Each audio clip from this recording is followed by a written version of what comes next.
the let's we're not adventuring anymore. We need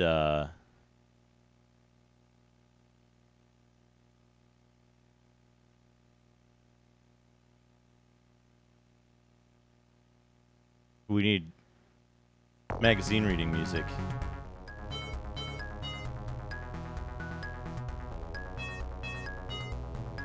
There we go. There we go. Magazine reading music. Now, I gotta find that magazine that we want to see. We're gonna look at Computer Gaming World. I think, where were we? Were we on, like, issue 2.6, maybe?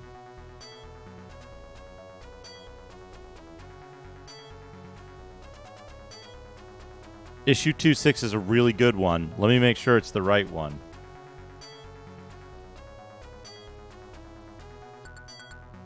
Hell yeah.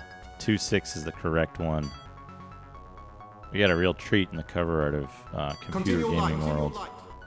IB, thank you for the 100 custards. Custard, custard, custard, custard, custard, custard, custard, custard, custard, Wonderful. custard, custard, custard, Wonderful. custard, custard, custard, custard, custard, custard, custard, custard, custard, custard, custard, custard, custard, custard, custard, custard, custard, custard, custard, Everything's so shiny. Custard, custard, custard, custard, custard. Pac-Man has teeth. Custard, custard, custard. There's a lot going on custard, here. Custard, custard, custard, custard, custard, custard, custard, custard. December custard, 1982. Custard, custard. Ashton custard, Circle, how's it going? custard, Good to see you. Custard, custard, custard, custard, custard, custard, custard, custard, custard, custard, custard, custard. Gizzard. IB, thank you. Don't spill coffee everywhere. Anyway, yeah, look at Pac-Man with teeth for a minute. And like how shiny and moist his tongue is. And this wet cake he's about to eat. Disturbing. Oh man. 1985 was not a very good year. The Russians invaded Germany, stormed the Persian Gulf, attacked Norway, and overran the Baltic. Introducing our new series of war games when superpowers collide.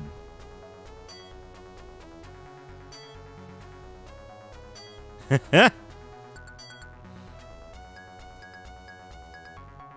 I heard Pac-Man 99 was pretty good. SSI, the far-flung future of 1985. The far-flung future of 1985 here.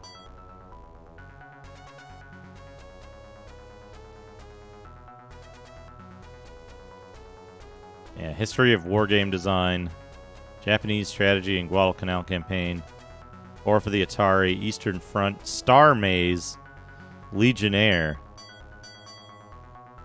Cytron Masters, Andromeda Conquest, Bungo Pete and the Wonder Bear. That sounds like a Chubo game. Yeah, perfectly reasonable forefront war against nuclear powers. Beyond Sargon 2. My name is Sargon, and I challenge you. Oh man, what's this? Last time we looked at the top sellers as reported by 105 game and educational software manufacturers. Part of that same survey conducted for CGW asked for the total number of new titles each company introduced in 1981, the first half of 1982, and for which personal computers the programs were designed. Nearly 500 new game titles and 150 new educational titles were introduced in 1981. Statistics were gathered for the first 6 months of 1982 show around 375 new games and 130 new educational titles have already been released, 80% of last year's totals in just half of the year. Some of the most prolific publishers: Adventure International, 55 games in 1981 and 38 in 1982. Oh man, Dynacomp. Dynacomp is really kicking it up. 40 games in 1981, 80 games in the first half of 1982. A lot of games coming out.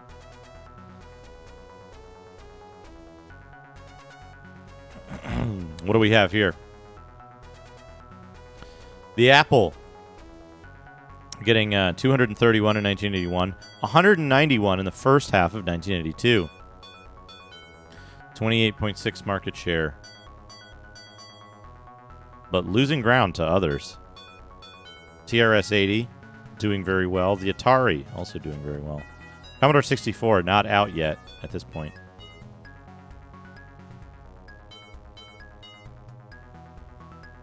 Heh.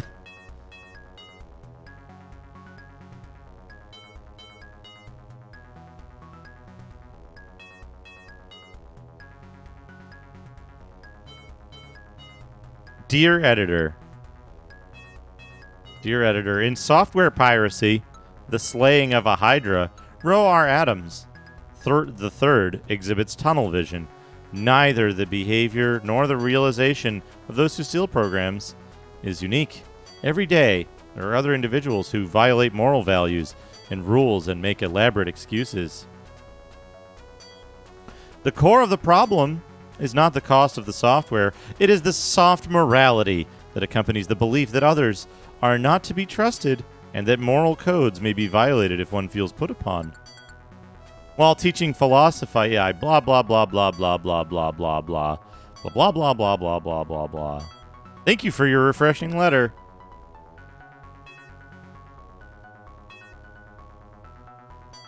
Refreshing in that discussions about the pros and cons of software piracy rarely produce such eloquent statements of the larger truth. The soft morality which you refer to is the outgrowth of the fact that so many computerists grew up in the age of situational ethics. Perhaps software pirates should stop and take note of the fact that ultimately moral and ethical codes should be based or transcendental realities rather than on personal opinion. Oh, it's absolutely passive-aggressive. It's like, this is like draconian, outdated ideology at this time. And like, copy protection is responsible for, by this point, right, by 1982, copy protection attempts are responsible for legitimate consumers not being able to play their games because of copy protection fuck-ups. It's responsible for games that are no longer preserved because of the copy protection on them. It ended up being bad for everybody all around, and it didn't protect the developers either. Pirates still played their games, often more hassle-free than those who paid for them. Alien Garden 4. It looks like a bird. Looks like an angry chicken. Escape from Vulcan's Isle, Crypt of the Undead, and King Arthur's Heir. Death Race 82. Federation. Zero Gravity Pinball. Legionnaire. There's a lot to unpack here. There's a lot going on in this picture.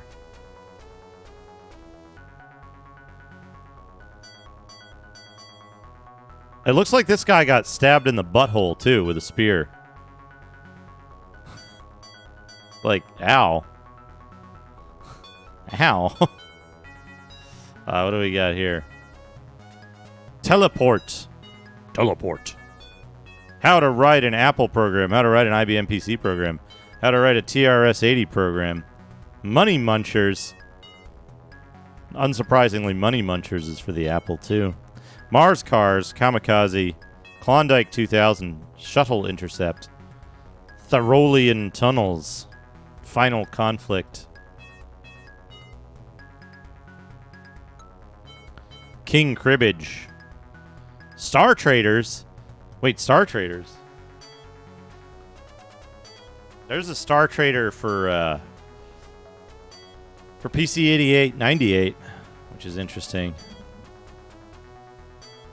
There's also a Star Trader for X68,000. Frazzle. Know your Apple. Oh man, know your Apple. The monitor, the disk drive, the back of the Apple, inside the Apple, the keyboard. Monster Mash.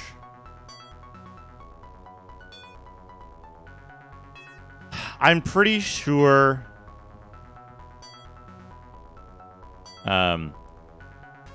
this is the response, right? Should be based on, not or, right? Moral and ethical codes should be based. Doesn't seem like a complete sentence. I assume based on, and they just mistyped. And they're basically saying like, you should do what your superiors say is right, not what you feel is right. Warp Destroyer. Mostly basic.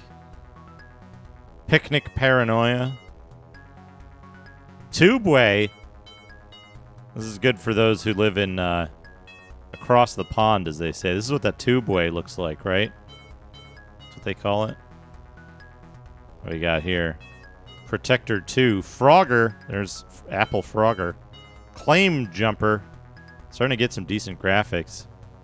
Battle for Normandy. Valley of Kings. Cosmic Balance. Oh man. Cosmic Balance looks like a spreadsheet.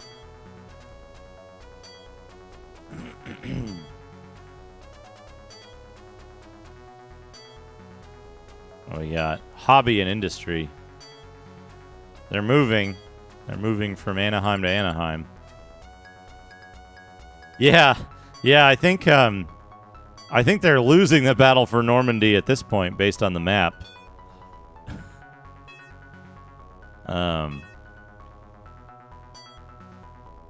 Hayden Software Company, Frogger, Kamikaze, Empire 2, Interstellar Sharks, Empire 3, Armageddon, The Arcade Machine Contest.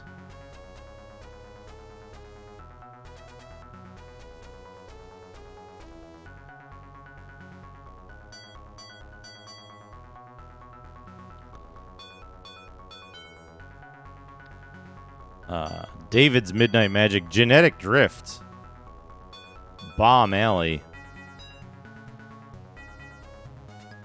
North Atlantic Sea Modern Naval Game, Cytron Masters, Galactic Gladiators, The Cosmic Balance, Computer Baseball, The Warp Factor,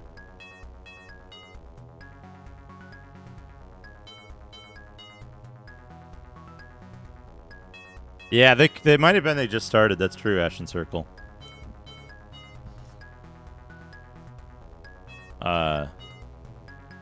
Tigers in the Snow,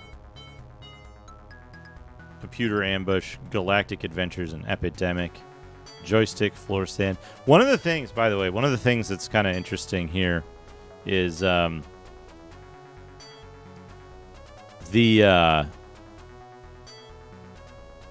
this time, right, there were a lot of war games that simulated stuff in World War II because it was this gigantic conflict, and like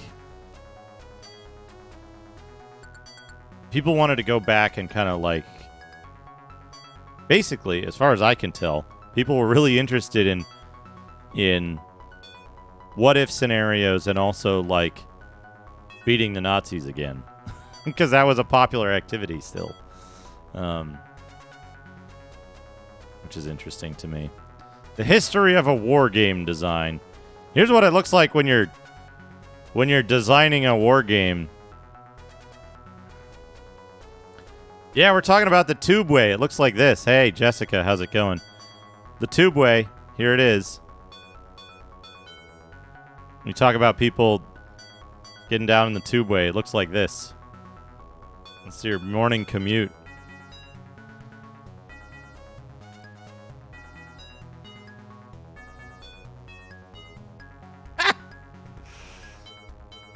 How you doing, Jess?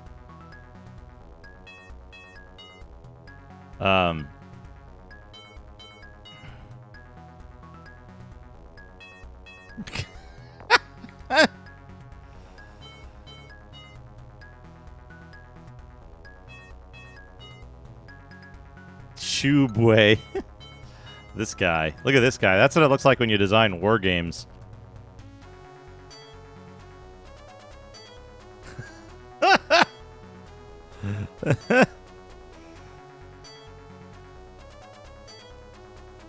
Oh, man.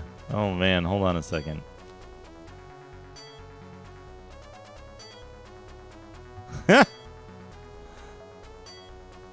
Finding a publisher. What we got here? History of the game.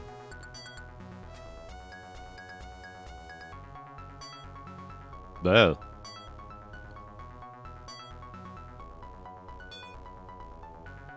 Further development. Early ad for eBay here, folks. Early ad for eBay right here. Get it?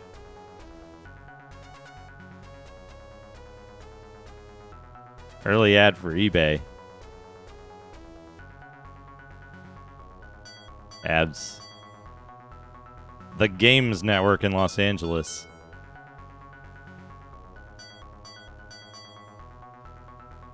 Oh, man. When you package an original video game, hold on to your cable TV rights. Your cable rights could bring a fortune in royalties. Is this like software as a service? This is software as a service in 1982. Trying to sell video games over the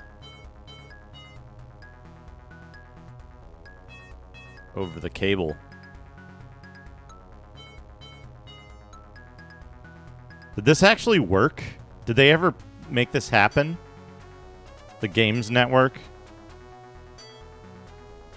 $80,000 per month.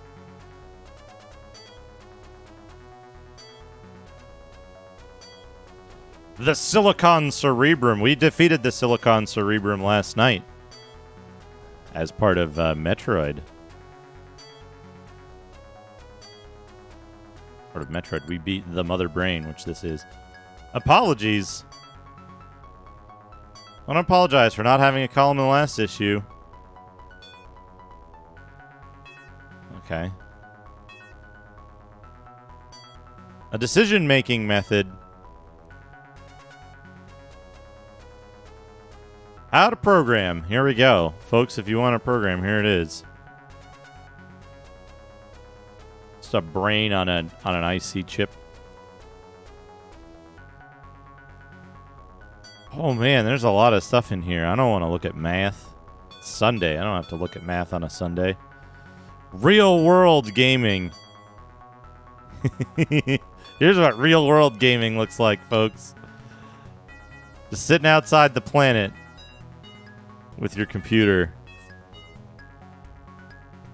Sitting out in space.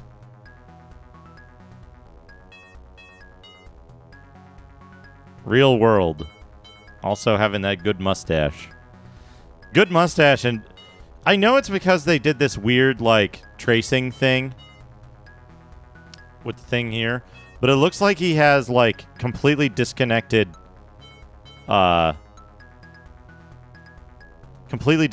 sideburns.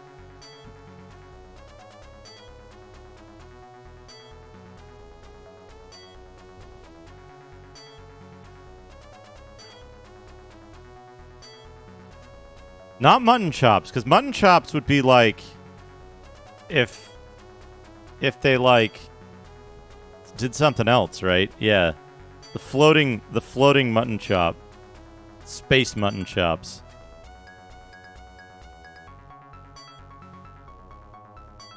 Place your bets. I'm gonna bet on number 7. I'm gonna bet on number 7.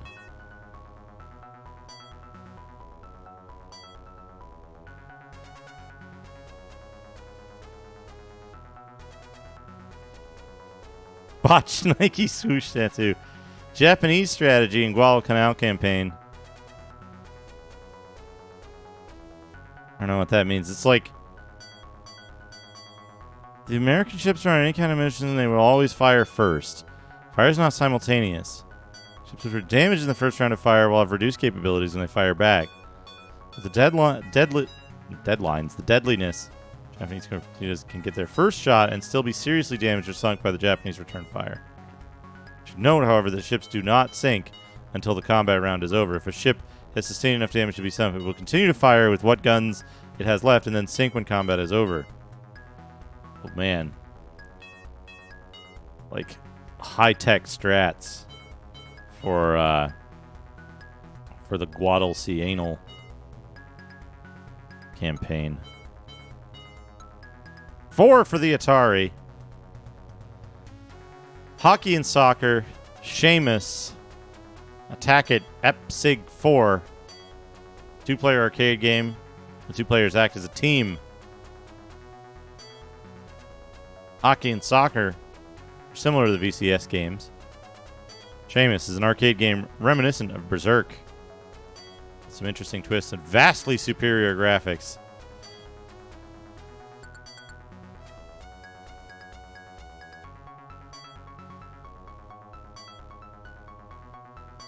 At first blush, I didn't notice how messed up this picture was.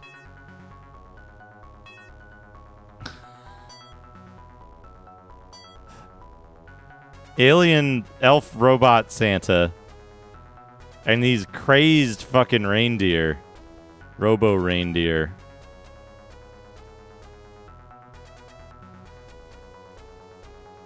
Oh man. Picnic paranoia. Look at the size of those ants. Look at the size of those bugs and the bee. I'd be paranoid too living in fucking insect hell world.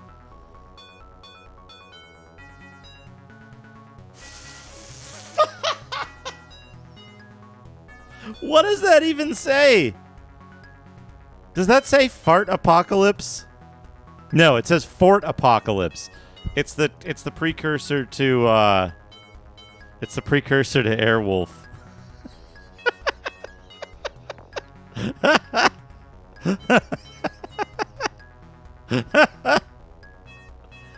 What a logo. What a logo. Nautilus.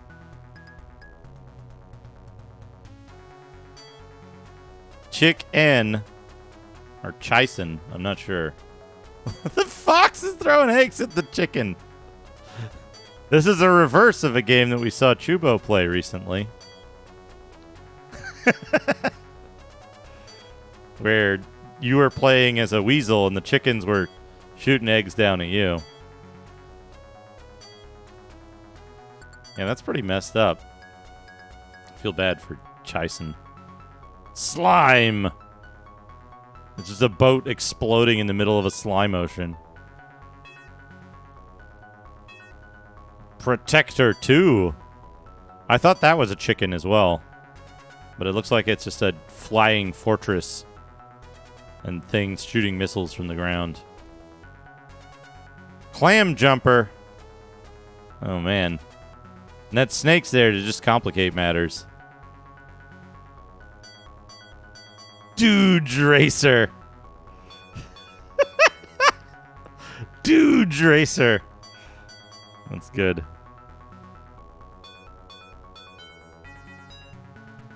Oh man, Reptilian. That's a good one. Just a box full of reptiles. There's Seamus.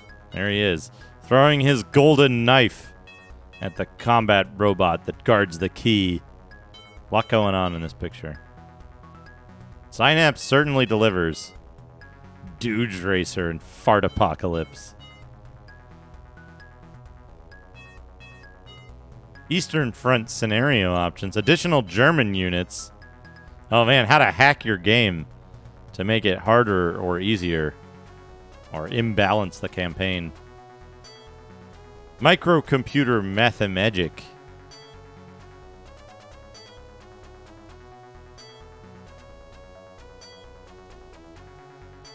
The remarkable number is 153.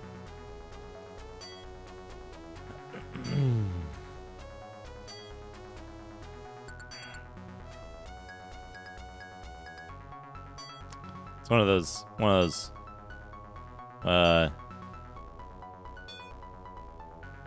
is this, think of any whole number. Add up the digits of your number. Now subtract result from original number. Press any key when you are ready to continue. Think of any digit in the last answer. What is the number left if you delete that digit? Now concentrate on the missing digit. The missing digit is... What? The remarkable number 153.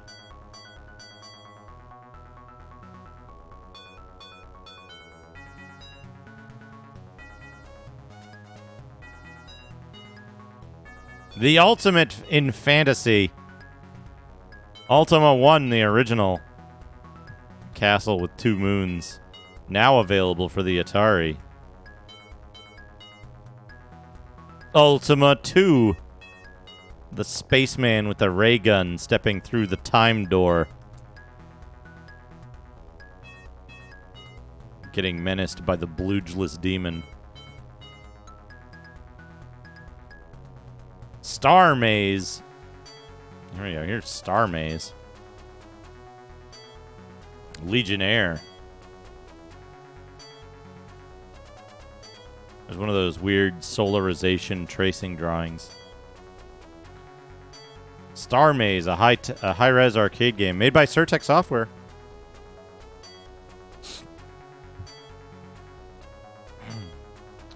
Ultima 1, you'd go in outer space to another planet or a moon or something. How about a nice vacation on the beaches of France for just $39.95? They've shot up your portable computer here, unfortunately. Route 80. The road to TRS 80 gaming. Andromeda Conquest. Strategies and rules modifications. Oh, this is going to be good. We'll look at that in a second. Bungo Pete and the Wounded Bear. 2 new scenarios. Oh, that's boring. Bungo Pete sounds really interesting. And then it's just a campaign for torpedo fire. But the good news is Monster Mash over here. Monster Mash has some great artwork. We got a leprechaun shooting smoke out of his ears. We got a robo werewolf lizard.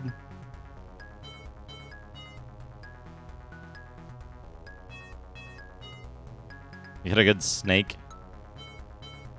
We've got some underwear on the ground, inexplicably. And then this guy over here looks like he's going to throw up.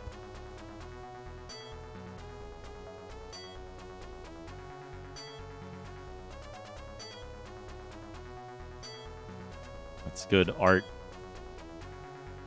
Beyond Sargon 2 scenarios for chess. The Grandstand. Joystick stabilizer support. And score enhancer. Look at this. Look at this. Look at this device. This is an interesting device.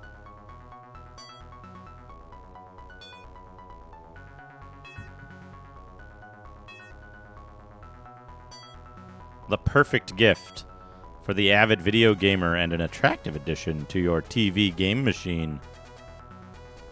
The Grandstand TM with a joystick on top.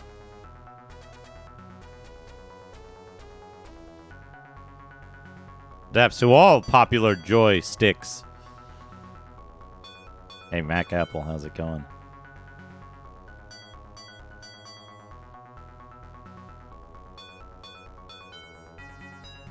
Huh.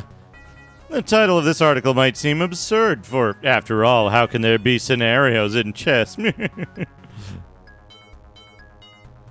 Peasant revolts, twin chess, randomized chess randomizer.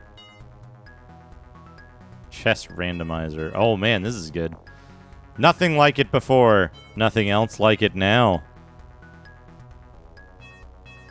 We got a spider, we got a scorpion, we got snakes, we got skulls, we got a alligator and or crocodile. This guy's fallen into the pit. He's gonna hit his head on the alligator's mouth. And all that for a little wood statue of a bird. A little wooden bird. Micro reviews. Crazy Mazy. Laser Maze. We got here Sea Fox.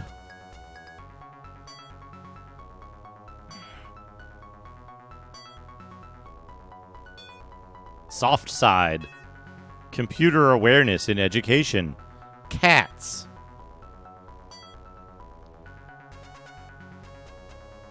I don't know what this lady's doing.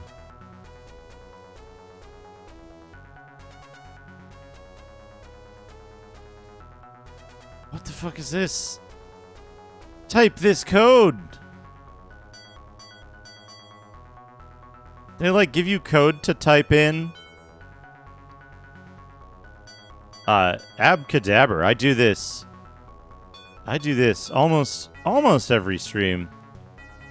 Depending on when people redeem the little bit of Digimag thing. We can do it every, I think it's 2 hours is the cooldown on it.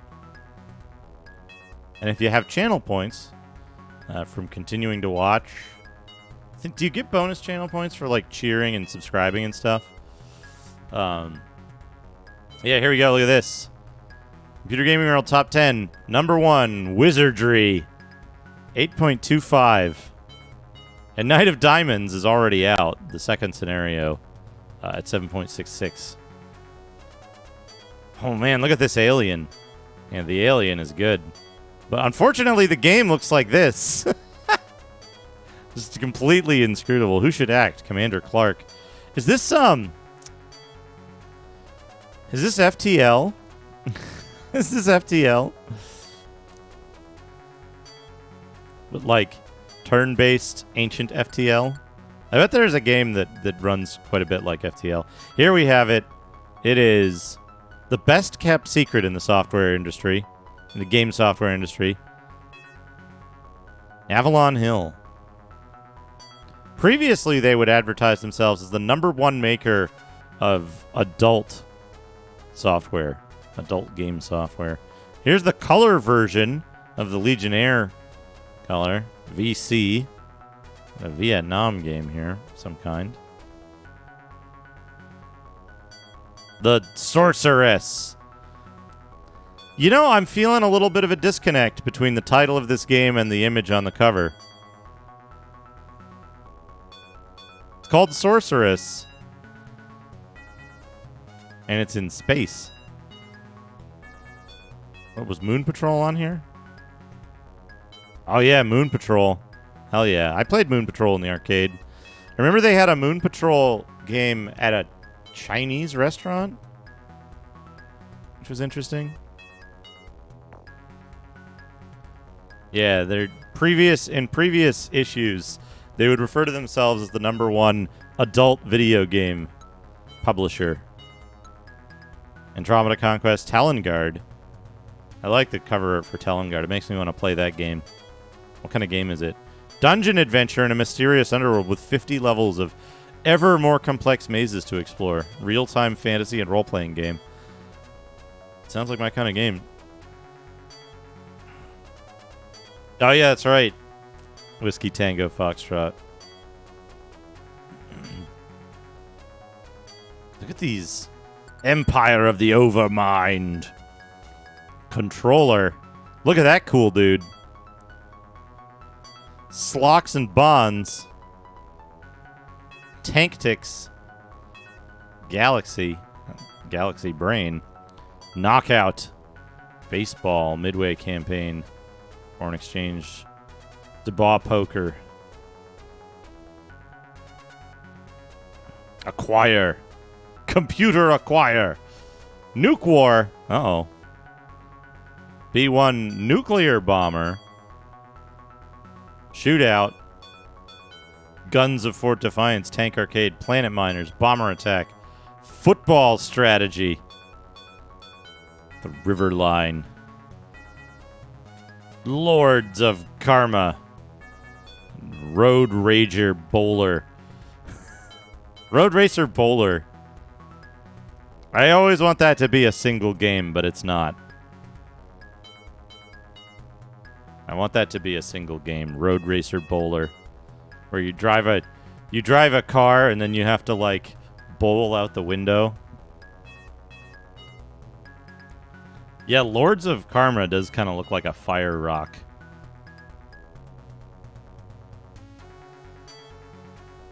Anyway, there we go. That's CGW issue 26 for, what was this? November, December 1982. In case anyone missed it, here's the cover picture. Here's the cover picture.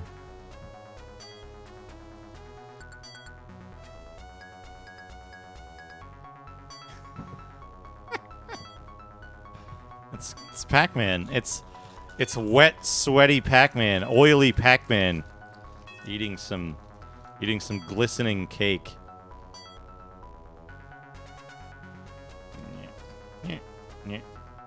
Need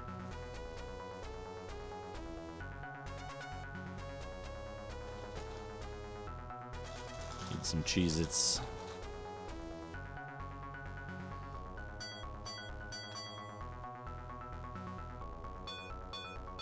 Okay. Thank you for that, Felly, for having us look at a little bit of Digimag.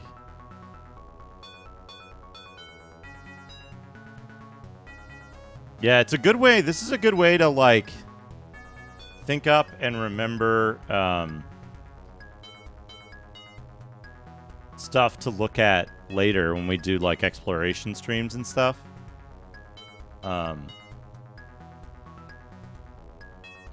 Pretty good way to do that. So let's get back to the dungeon, shall we? I was very smart, and I marked my current location down on the map. Pac-Man 256. Let's check what's in here.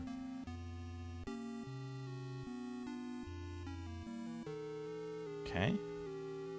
An encounter.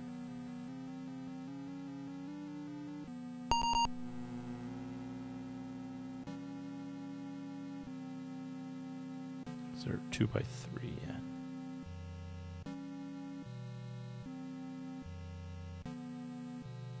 Oh man, 5 coyotes.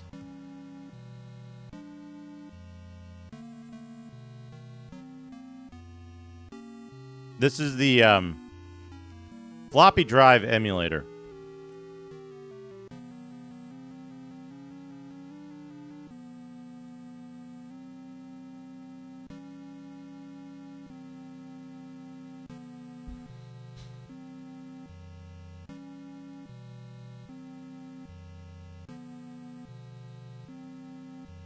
So you can see when it's accessing the disk and stuff.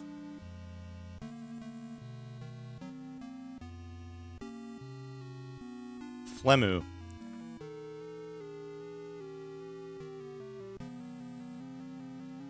Okay.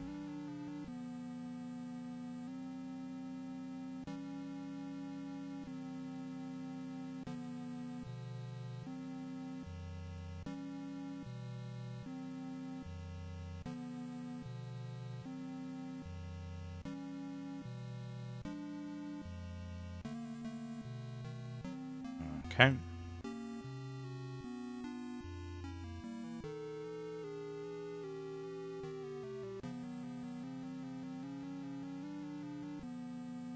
Interesting you should ask about that, B Squad leader. It's usually a bit out of sight, but down here, I have a Roland CM500. Okay, bears are way more dangerous than I think, because they can paralyze you, and they can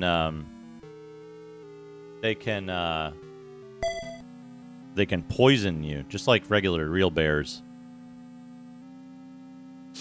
The monster art in this game is fantastic.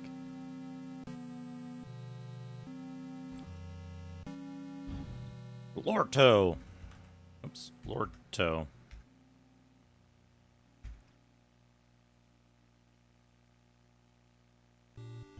Okay, we got him. We got them. They're only dangerous if they attack you.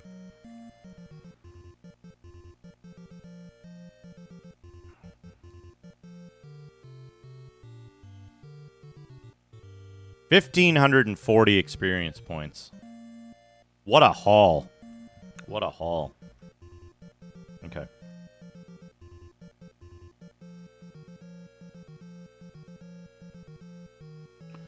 A wall there. There's a wall there. There's a wall there for at least 2 spaces. There is a door there.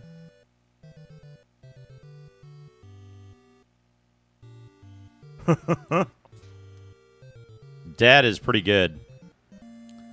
Dad is pretty good. He's got powerful spells.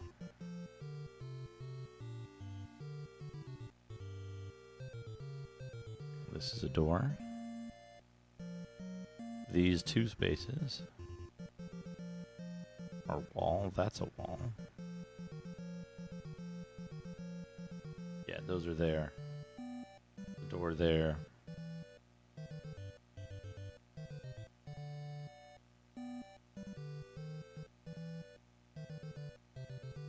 Let's check in here. An encounter!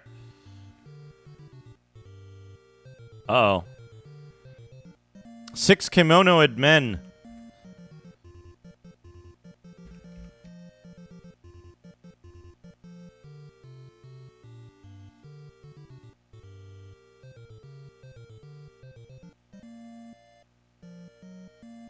Okay, good. Brainlord got the spell off. You know what I don't understand is, a lot of people refer to, the instant death as decapitation in Wizardry, but it's not called decapitation in this. Okay, this was a set encounter. It's just called a critical hit, and then the character dies. I don't know what led to that. Open. Beef. Brainlord found a shield. In DOS and NES versions, gotcha.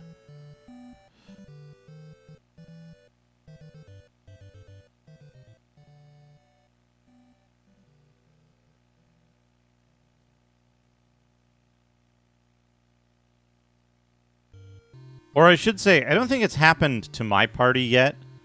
Maybe it's different when it happens to your party versus versus happening to the enemy. Yes, it is, IB. Thank you.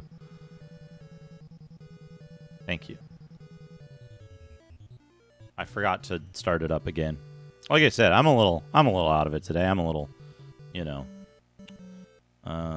Trade. Shit. Trade. 4.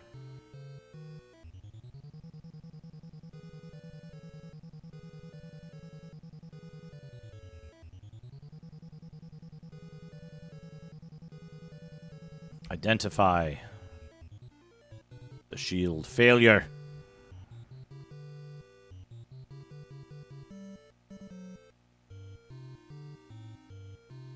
Success.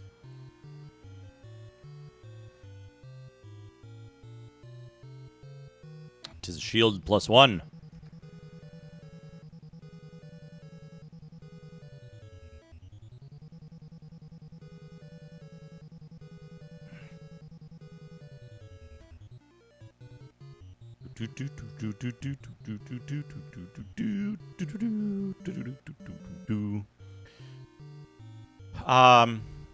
AC 1.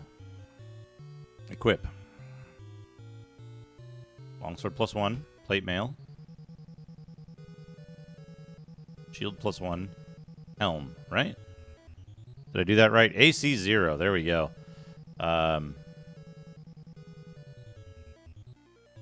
Drop an item.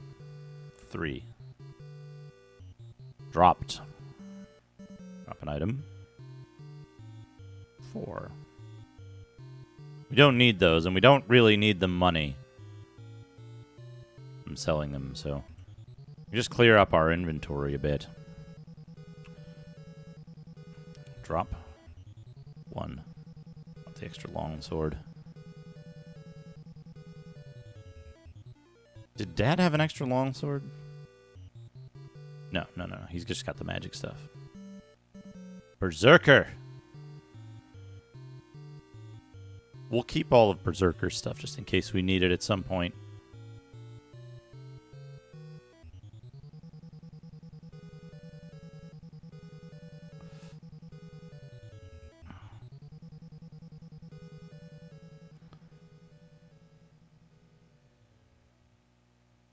A turn to skew. Yeah. It's interesting, right?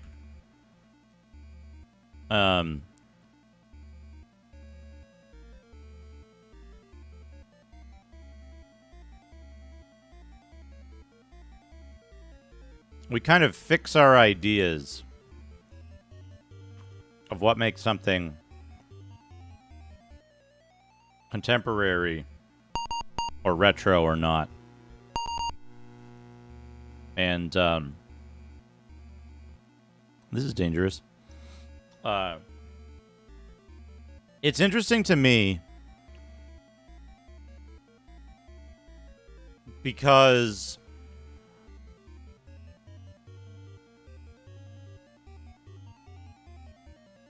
okay, we're all silenced.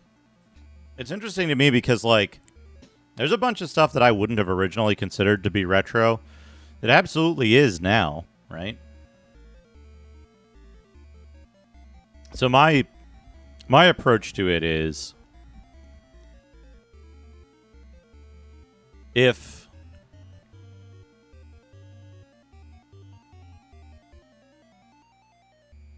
a game were a moderate quality or better red wine, would it be ready to drink? If it was a good quality red wine, would it be ready to drink? If so, then it's acceptable to call it retro. And the best part of that is, people's natural reaction to that is, well, what do you qualify as good red wine? Exactly. Exactly. It's almost entirely subjective. Different for every person and different depending on what your experience and history with the medium is. But yeah, you don't want to drink a red wine before it's sat about 10 years or so.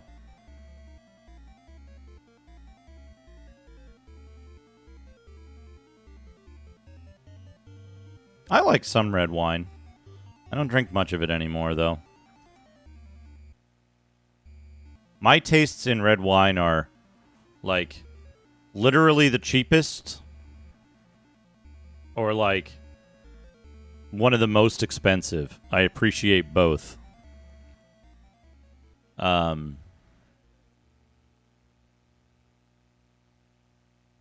Like... Yeah, that's totally fine, you know? There's some people who don't like alcohol. There's some people who don't like, there's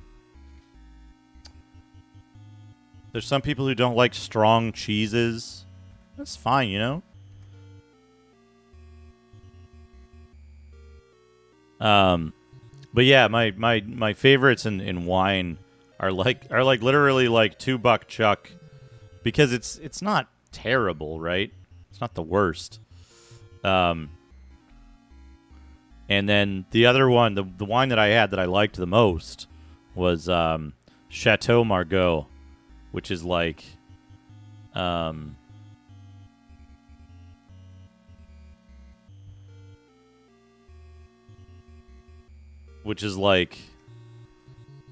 don't know, I think it was like $1,000, $2,000 bottle that I had by accident.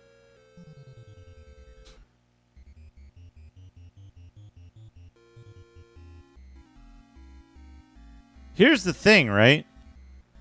If you think any game's graphics are too dated to play, you're doing a thing, right? Where like I can't play this game because of the bad graphics, right? And that's like, I mean, shit, look what I'm playing. I think these graphics are charming.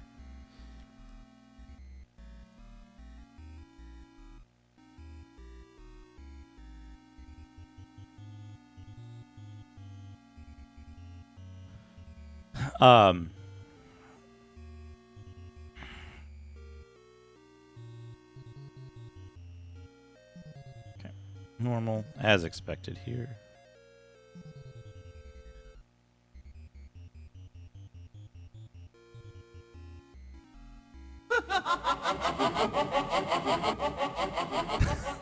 Taters Games, thank you for the 100 bits. If you can play a game because the graphics are too dated, you're doing it wrong. Or JBL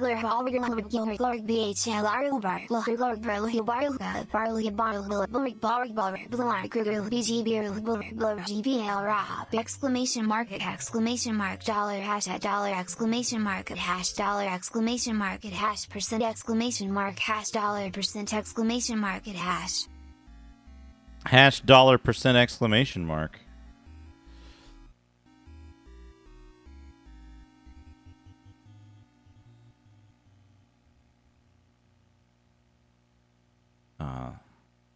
This goes on for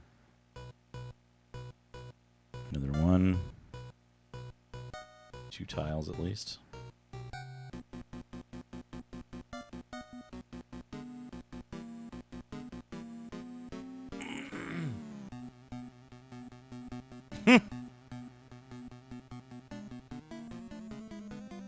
Yeah.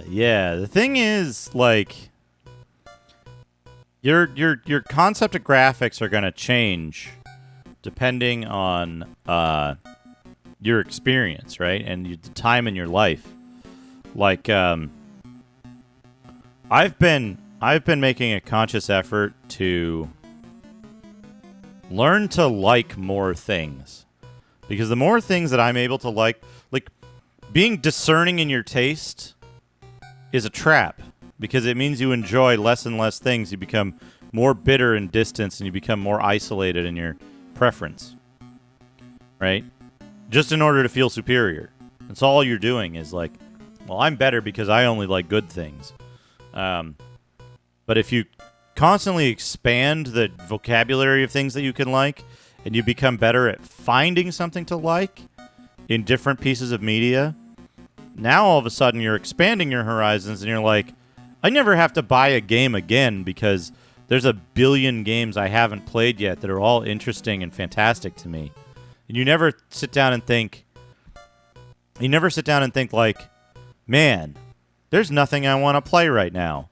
You sit down and you think, there's too many things that I want to play. How do I pick one? But I prefer that second case much to the first, right? I always feel like there's a lot of stuff that I want to play. There's a big list. And just choosing one is the hard part, rather than excluding everything and having a hard time finding things that are positive. I mean, like, it's fine. That's just my personal opinion on it, right? Like, I'm not going to be like, oh, I'm not going to tell somebody they're wrong for doing it. It's just not for me, because it leads to that. It leads to that case, right? Where you say, I don't want to play that. I'm too good for that. You become an elitist, right? And that, I think, is bad. Being an elitist, being a gatekeeper, those things are bad. But, like I said,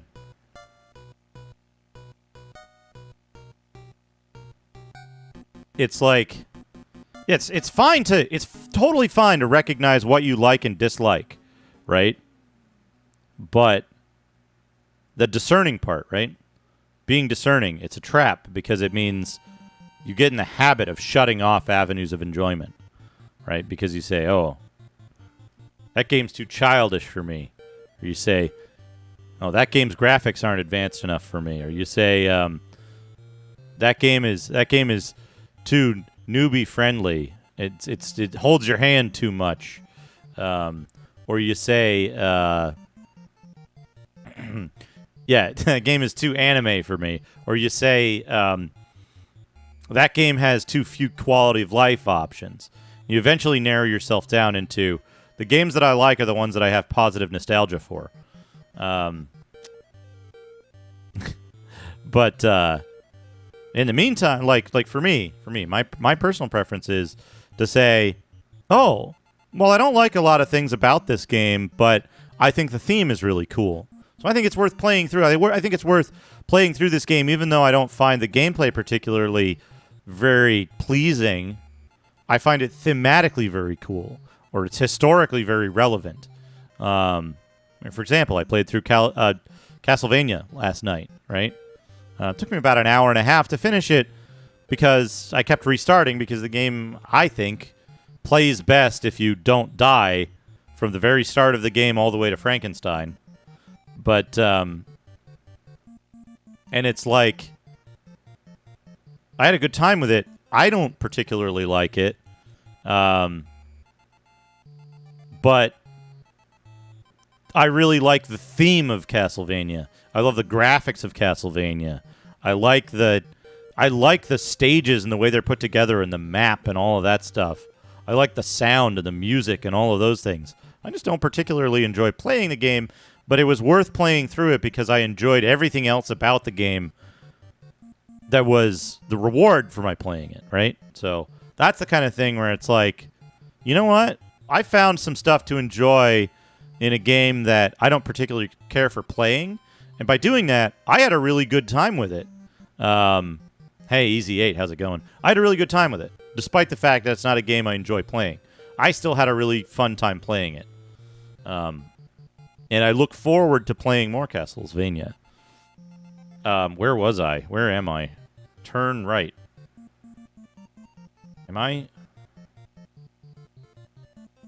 here? I gotta do my pick.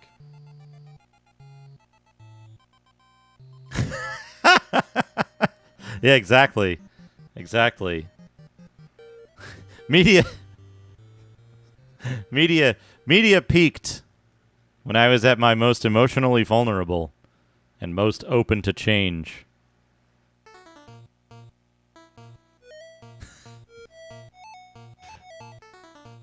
All right. I was actually talking about, do I still have it somewhere? Hold on a second. Do I have this image? What's this image? Oh, that's the Wizardry image. I don't want to remove that. I need a new image. I'm going to bring up this image. Yeah, image 14, that's fine. Folks who have been here recently for a few streams ago know exactly what I'm going to bring up. Just make a guess in your head. Don't say it out loud. Make a guess in your head what it's going to be. And then confirm whether you guessed correctly or not.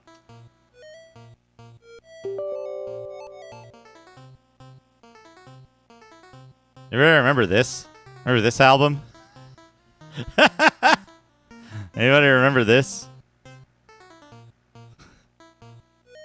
Anybody remember this? Who guessed correctly? Who guessed correctly what I was going to bring up?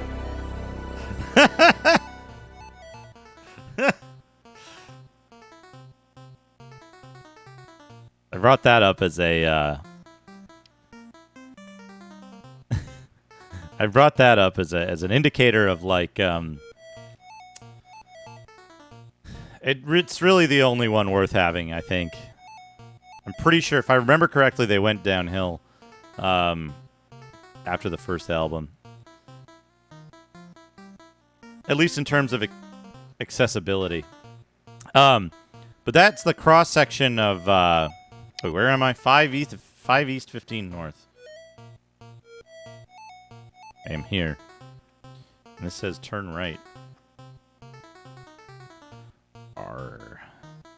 I'm currently facing east. Okay. So,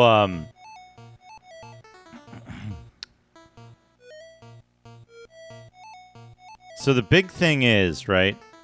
The reason I bring that up is the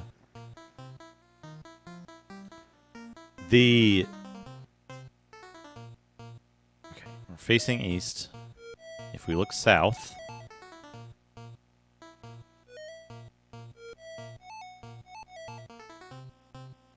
there's a wall on either side.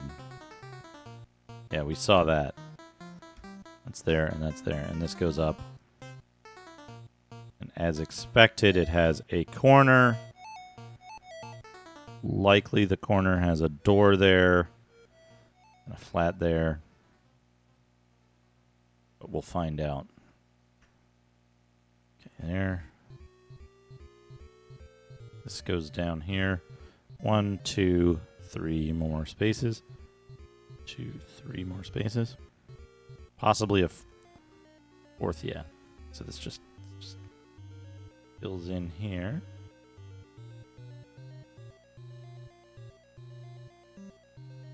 Hey, Empty Eye, how's it going? Perfectly normal. Perfectly normal. Things are going very normally. This 3 rotting corpses. Let's just dispel them. Right.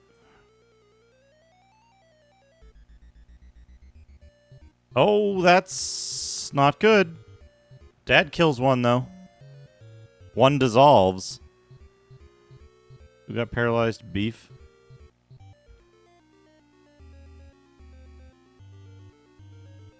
Oops. It's Halito, right? Yeah. Halito.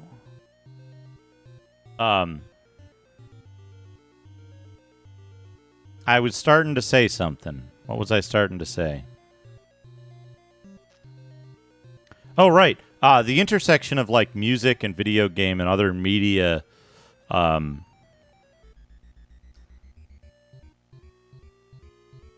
other media stuff.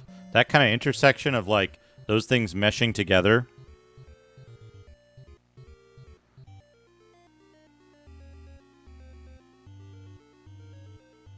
Yeah, I think it's a tough thing to make a dungeon crawler with just the right ingredients for something like that. I think there's been a few attempts. There've been a few attempts to bungle Longlegs. What's up, Chubo?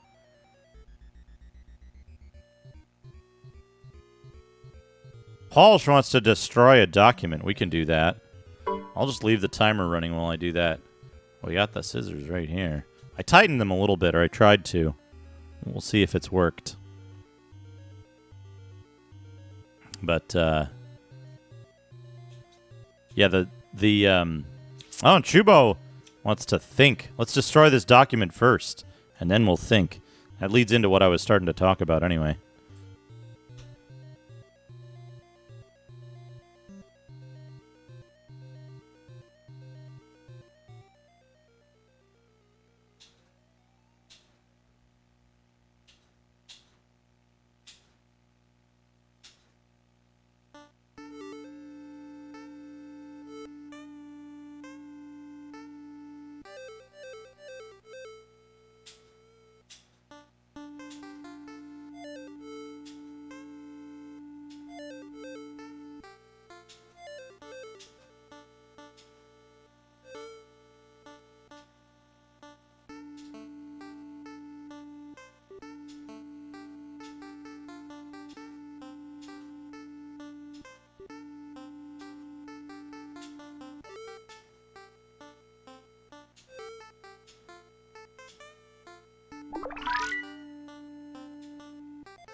There we go.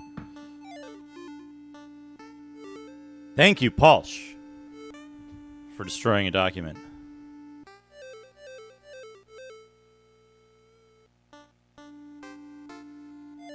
Now it's time to think when you're going to pause the timer. Let me bring these windows up. I gotta get these windows up before we switch scenes. Because what's cool is Chrome doesn't launch in incognito mode by default. I gotta figure out if I can do that. We need Moby Games. We need Moby Games game browser. And we need the list. Get the list URL here. There it is.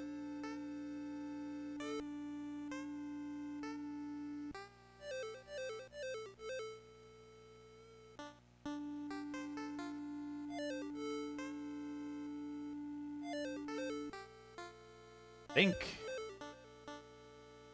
Like this and that.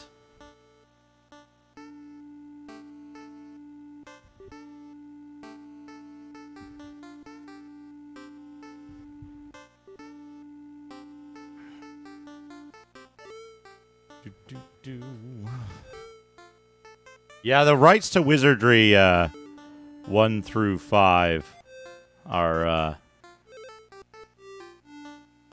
in a weird place. Yeah, mangy dogs. Mangy dogs. I need this up, so we're just going to keep that back there. We need the list, and we need this. So we're going to look at... this is what I was starting to talk about. I was starting to talk about before is I very recently started this. I had this, like... this thing in my head that was like...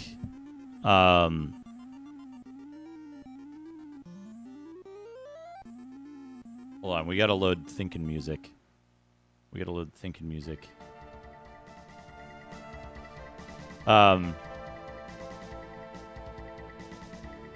So, I was thinking, like, I kept thinking about XCOM, and I would get this, like, template of the,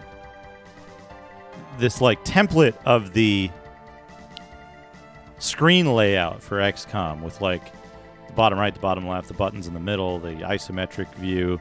And it wasn't anything specific, but it gave me this really strong, just nostalgic feeling, right? And I kept thinking about that album cover, that Collective Soul album cover, because that was on the radio constantly. Shine was constantly on the radio. And I was like... Some fool said that money is now growing on trees. Ha. Ralph, thank you for the 100 bits. Hello. Is it me you're looking for? I can see it in your eyes, I can see it in your smile. You're all I've ever wanted and my arms are open wide. Cause you know just what to say and you know just what to do, and I want to tell you so much. Avocado, you.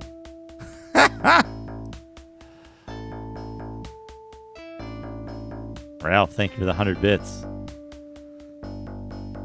A vote ago.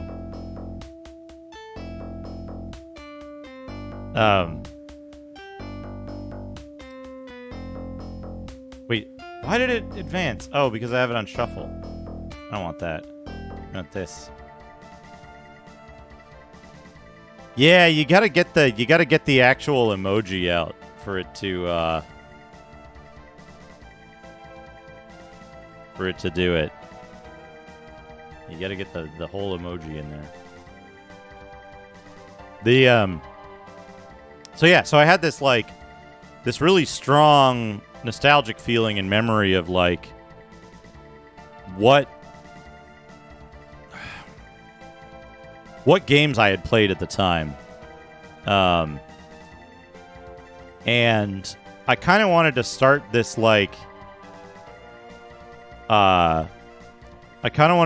this process, this journey, we've been calling it, right? Voyage in a ship of the imagination, of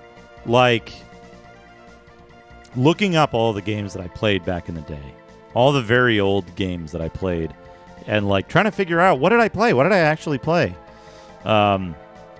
And figuring that out, right? And going through and figuring out not just the standout moments. Hey, K Price, how's it going? Not just the standout moments of like, oh, this game was particularly bad, or I played this game a lot, but all the stuff in between, all the little games too, the stuff like Megatron VGA that I had forgotten about.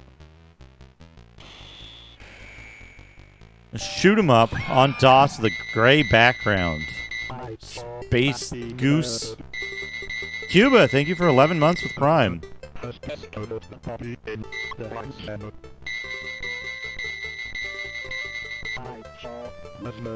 Oh, man.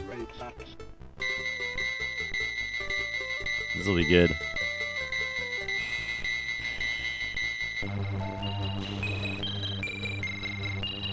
Aldo games. Yeah, we want to look at DOS.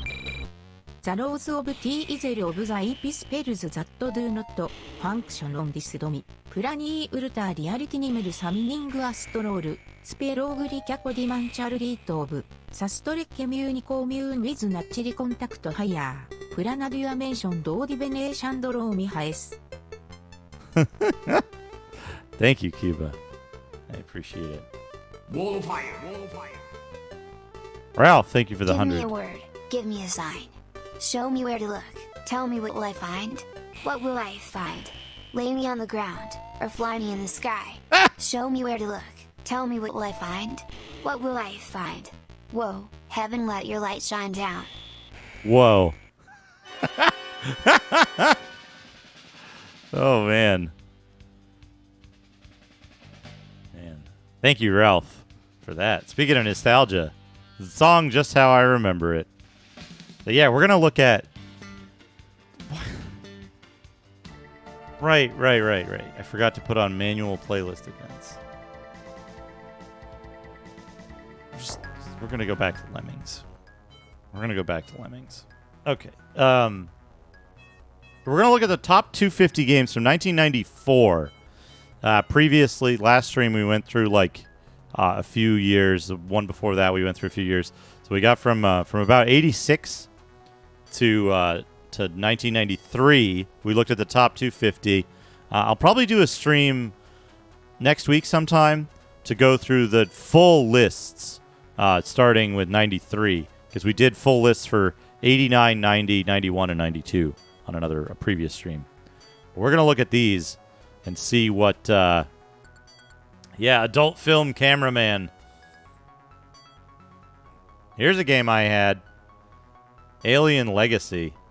I had this. I had it in a different box. But this fucking game. Oh, man. Look at that robot's butt cheeks. Look at this dude peeking on that robot's butt cheeks.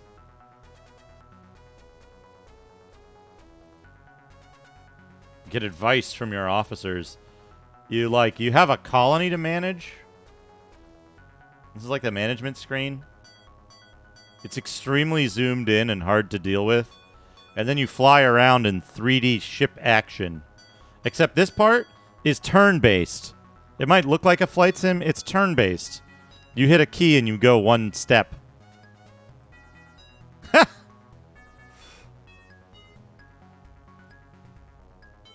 But yeah, it has some pretty good faces for your advisors.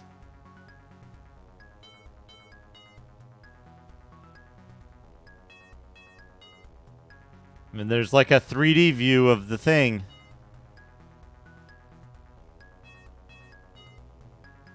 Shuttle will crash if it runs out of energy. This game is entirely linear. There's no it's not a simulation type game. It's not a city builder type game. You do specific things in it. It has an entirely linear advancement of the plot. But I played it. Did I write it down? Alien Legacy. I did write it down previously. Good.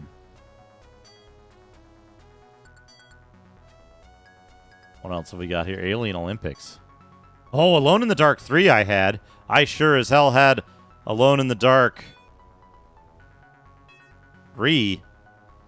Man, I had that game Alone in the Dark 3 did a thing where basically every time you passed a certain checkpoint, it would just completely reset your inventory and all of your items and shit to what it thought you were supposed to have.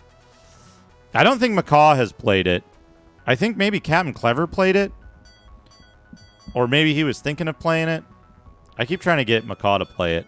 Be like, it's a city builder in space. And it's got a flying scene with a shuttle. It's really good, man. Try it. It's a terrible game. What do we got here? Battle Isle. What is Battle Isle? Why does that sound familiar? Alone in the Dick 3. Have I played... Whoa! Look at that pixel art.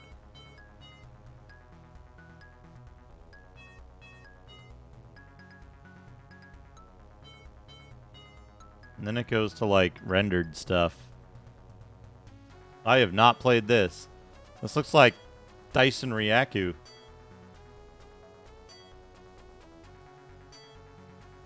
Quantoid 3D. Interesting.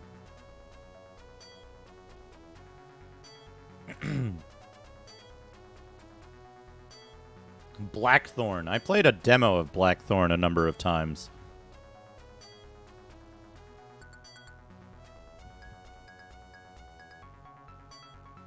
I played a demo of Blackthorn a number of times.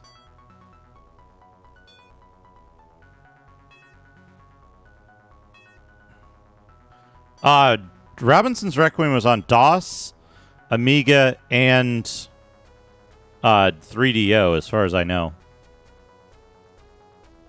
We already wrote down Blakestone Aliens of Gold on a previous one. Bloodnet I didn't play. Boppin' Breakline. Didn't play Cannon Fodder, surprisingly. Call of Cthulhu's Shadow of the Comet always intrigued me, but I never played it. I remember always seeing screenshots from this and being, wow, look at how detailed the things are and how, like, cool the locations look. Very nice looking game, but I don't know how the puzzles play. I was mostly away from adventure games at this point, I think.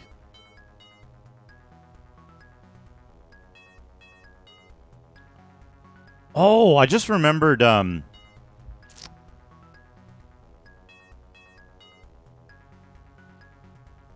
Yeah, Robinson's Requiem is something. Corridor 7.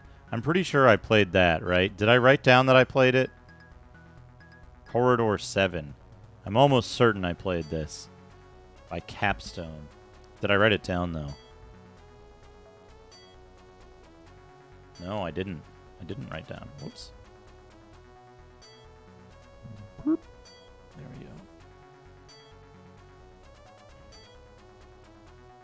Corridor 7. Yeah, Corridor 7's real messed up. I recall maybe I think I played a shareware version of it, or demo. Shareware or demo, question mark.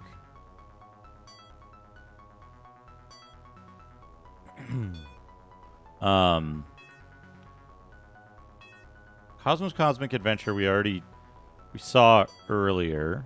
I think we wrote that down earlier. Creature Shock I don't think I played. Where's the gameplay? Yeah, I didn't play this.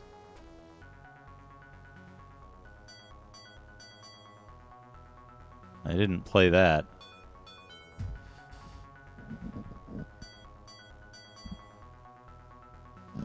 Yeah, that's what I understand about it, Nico Jazz.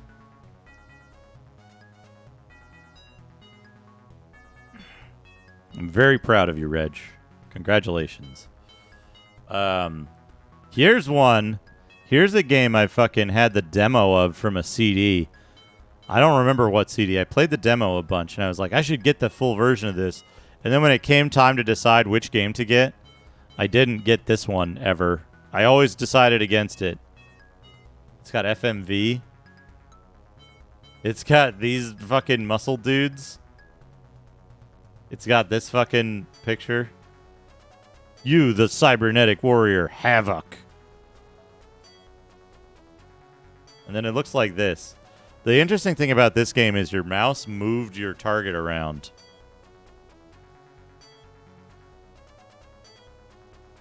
Cyclones. Yeah, it was slightly unplayable. From some multi-demo disc. Yeah, this game was horribly unplayable. In terms of, like, you had to move your gun around with the mouse. But then I forget how you turned and moved around the game.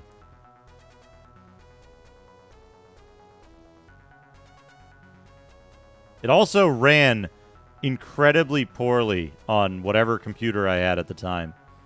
I think this was when I had the 486 DX50 and it still ran like crap. And I was like, this game runs like crap. Yeah, Cyclones. Crystal Caves, that's one everybody knows, right? Yeah. One everybody knows, and yet I didn't play. Crystal Caves. Popular game. I think it got a re-release just recently.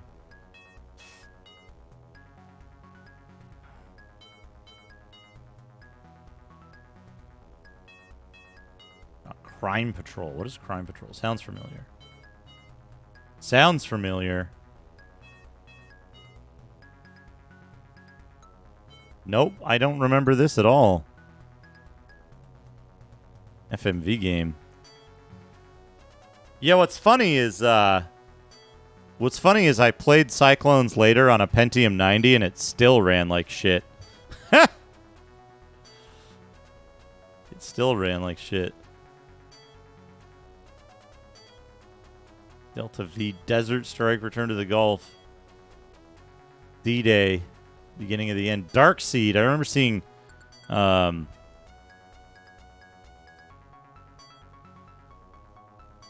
remember seeing pictures of Dark Seed and thinking it looked very cool. Stuff like the weird alien baby.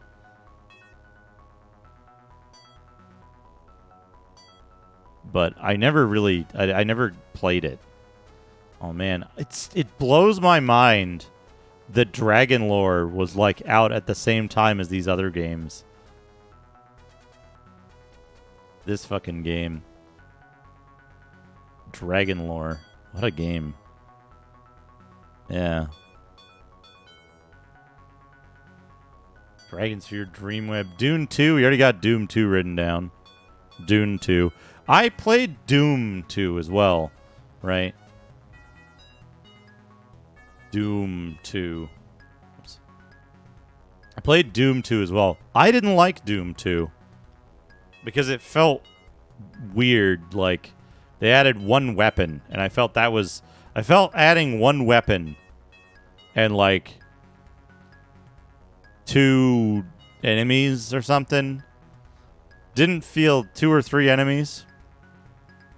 Didn't feel like enough. It didn't feel like enough new stuff to justify a full price tag.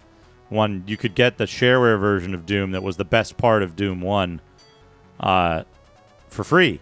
You could get the best third of Doom 1 for free.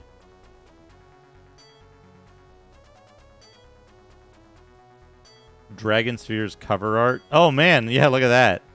It sure looks like an 80s game. Just a straight up text adventure.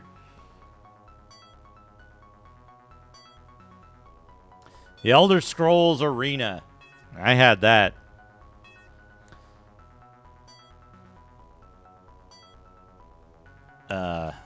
Elder Scrolls Arena. Yeah, travel to the land of the fantastic. Elder Scrolls Arena I had. Where I spent a lot of time in the Elder Scrolls Arena character creator and the first dungeon. Once or twice, I got out to the city or something, out to the wilderness. Once or twice. Oh, Ecstatica. We're gonna write it down normal. with human letters. Ecstatica. Which was basically Resident Evil, or not Resident Evil, Alone in the Dark, but weirder. This game. Your guy's prominent butt cheeks. Yeah, Alone in the Dark, but everything's made out of balls.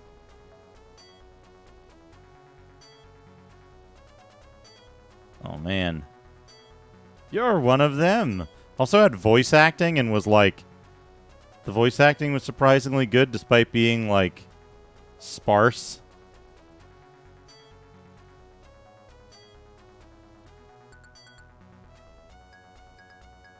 Very cool game. Very interesting puzzles and stuff.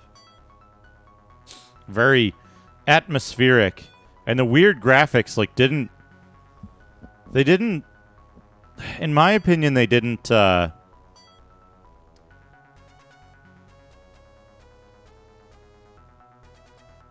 They didn't negatively impact the storytelling at all. The graphics were weird. You sit down, you start playing it, and you just you get involved because it's presented really well. Fast Tracker 2.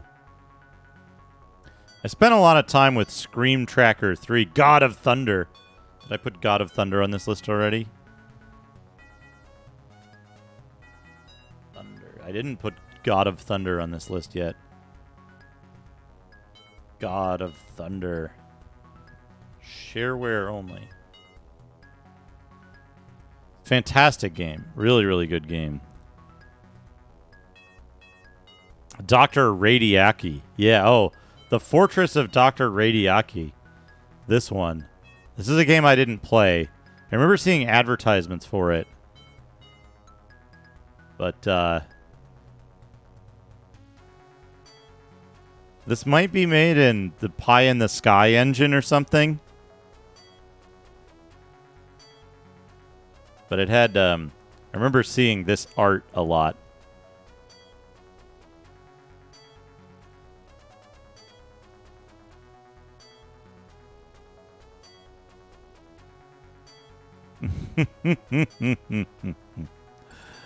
Yes. I remember seeing this advertisement quite a bit. Gabriel Knight. A friend of mine had Gabriel Knight, I think. And I, like, saw it, but I never played it or owned it or had a copy of it in my possession. Highway Hunter I would only play years later. Many, many years later. 32 possible angles. That's pretty good.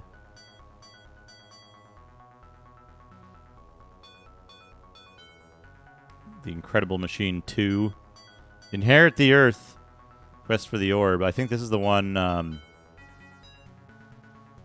yeah, this one with the weird, like, play as a fox. I remember seeing pictures of this. I would always get this confused with Companions of Xanth, I think. I would get that confused with Jazz Jackrabbit. I had Jazz Jackrabbit. I had the shareware of Jazz Jackrabbit.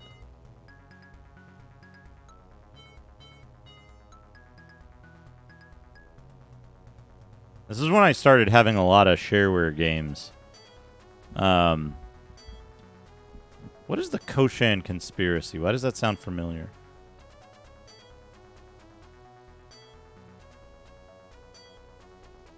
This looks cool.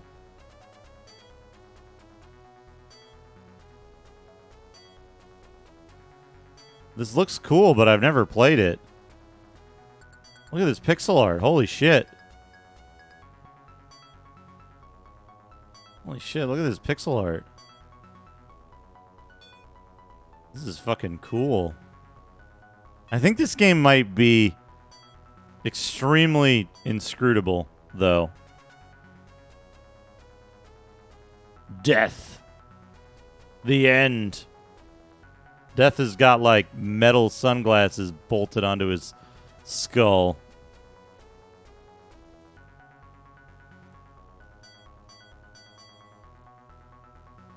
Yeah, the Koshan Conspiracy. Yeah, it's a sequel to Bat, right? But it's not Bat 2 because there was Bat and Bat 2 and then Koshan Conspiracy.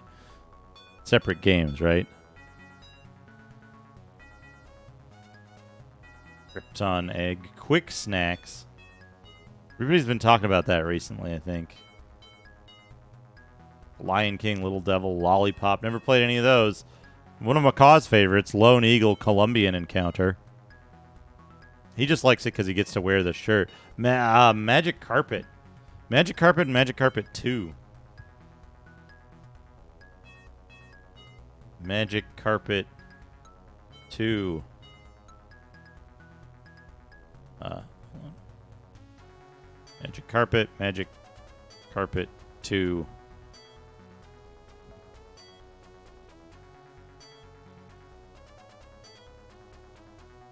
The Bat 2 is the Koshan Conspiracy. Okay, gotcha.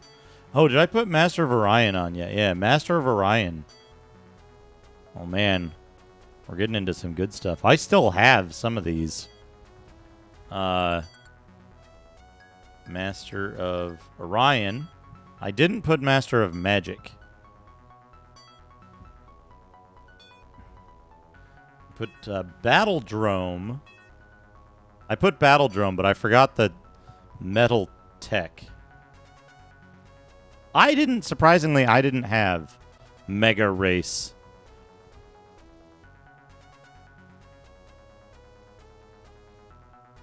Metal Tech, Earth Siege.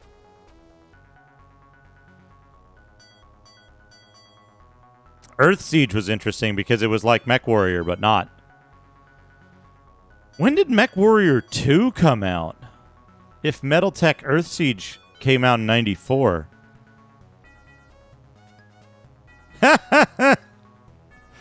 Oh, man. Yeah, the rare F-Zero IBM PC port. Mystic Towers. There's another one. Mystic Towers. Yeah, they came out with the F-Zero port right after they released the Star Wars, the Super Star Wars port. NASCAR Racing. I think I had this. Yeah, was this Papyrus? Yeah. Yeah, I had this. And I didn't like this as much as the indie game for some reason. But I remember it ran in SVGA at 3 FPS. Yeah. Hercs. They were called Hercs, actually. I don't know how I remember that. H-E-R-C. Hercs. But there might have been something called Heaps. There was the Elf. NASCAR. Papyrus one. The Elf was a weapon. There might have been Heaps as a weapon. But yeah, NASCAR Racing. Yeah, I had that. We noted Nomad earlier. Nova Storm. What is Nova Storm? Oh, this is one of these games. I didn't touch these with a 10-foot pole. I knew better than that. You know what I didn't know better than, though? You know what I didn't know better than? Menzo Baranzan. So that means around this time I had a CD-ROM.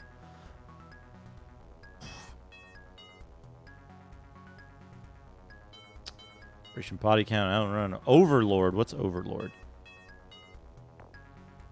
Yeah, I had Overlord. Did I write down Overlord?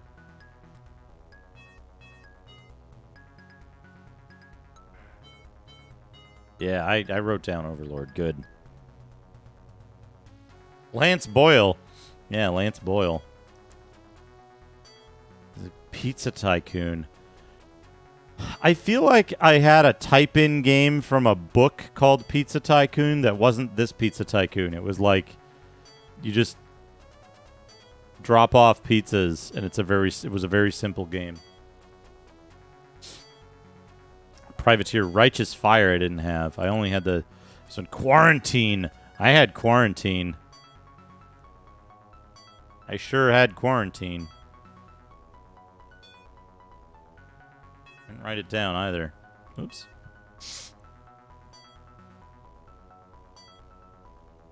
I should arrange this window in a way to be more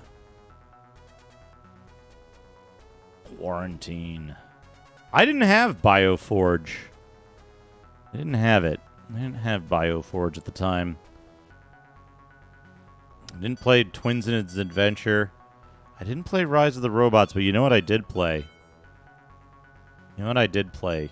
We'll have to see if it's on this list. Oh, Rolling Ronnie again. That's good. Bioforge Ape. I did play Rise of the Triad, actually. I forget if I had... I must have had the full version of Rise of the Triad because it had, like, extra levels and weapons and, like, a weird god mode where you, like, shot energy out of your hands or something.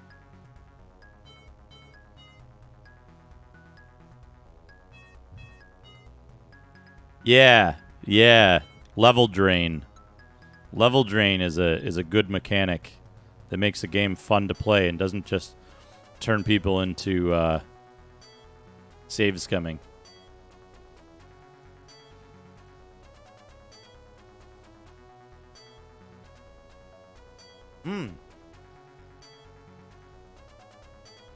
I did have colonization too.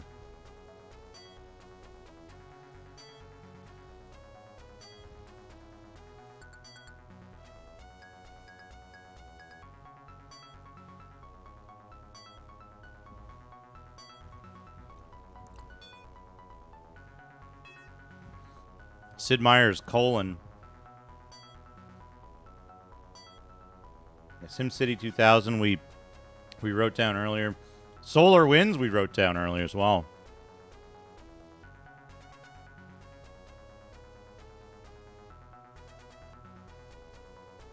I had TIE Fighter too.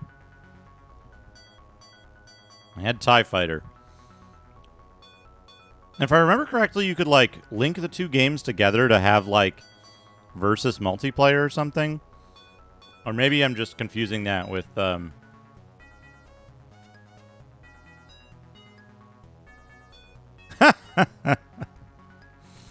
That's pretty good, Ivy. Maybe I'm confusing that with X-Wing versus TIE Fighter. But I thought you could do X-Wing and TIE Fighter as, like, a weird, like, versus game. System Shock. I had System Shock. And I had one of the best games that we've come across on this list that I have not yet beaten. Traffic Department 2192.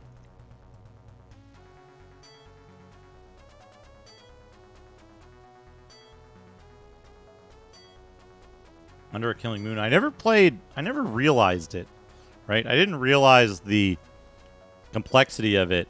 I didn't play any of the later Tex Murphy games, despite the fact that I liked Mean Streets and always thought they should have made a sequel to Mean Streets. Wacky Wheels, Warcraft.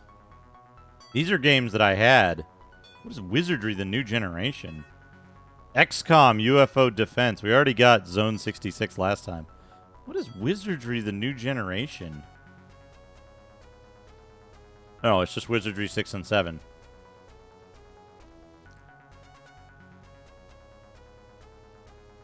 But yeah, Wacky Wheels. I had the shareware version of Wacky Wheels. I remember that for sure. Wacky Wheels shareware.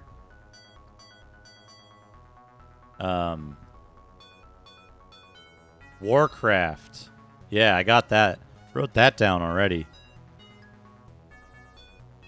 XCOM. UFO Defense. I think I had 2 copies of XCOM for some reason.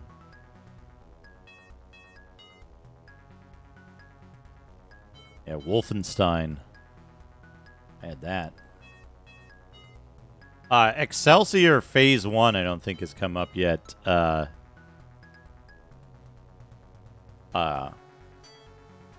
Chubo.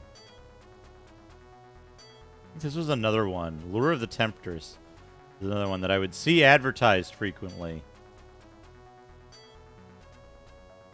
But I, like, just never played.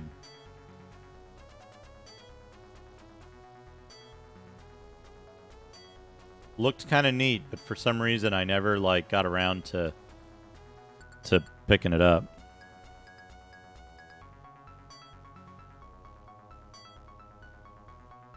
Jesus matchup. Didn't have that, oddly enough. Ishar I was somehow never exposed to. I don't know how. I never got Eye of the Beholder 2. Which is strange.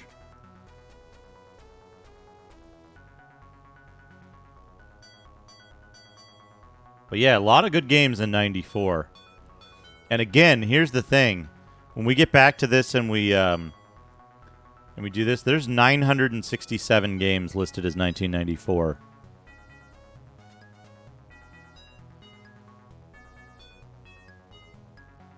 $5 10-pack in a box.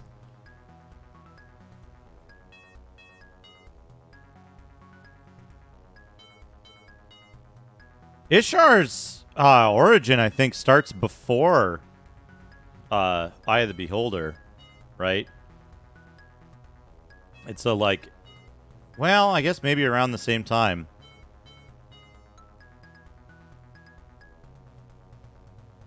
Crystals of Arborea.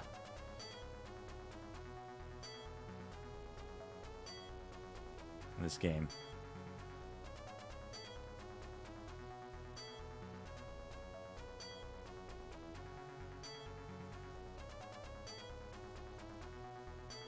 Power Drift.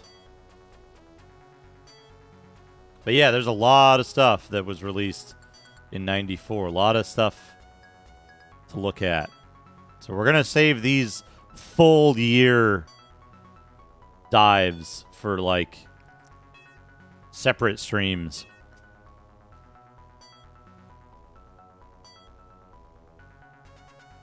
Oh, man. Oh, no. We just found one, though. Oh, we just found something. The game where you play as, like, that 25-year-old dude selling drugs to high school students that your cousin knows in this game that looks like it's going to be cool, but then the combat looks like... Well, they don't have a picture of the combat. Let me find a picture of the combat. They don't have a picture of the combat. The combat is, like, literally, like, 3-pixel-sized men. But yeah, Demon's Gate. Demon's Gate came with a VHS tape. Demon's Gate. It came with a VHS tape that you would watch. They gave you the story. And then all the stuff in the box was just like, there was nothing. It didn't tell you how to play the game. It didn't tell you how to do anything.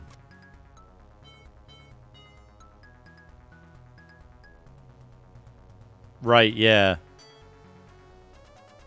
Oh, man, Dark Sun. We missed Dark Sun somehow, right? Yeah, Dark Sun.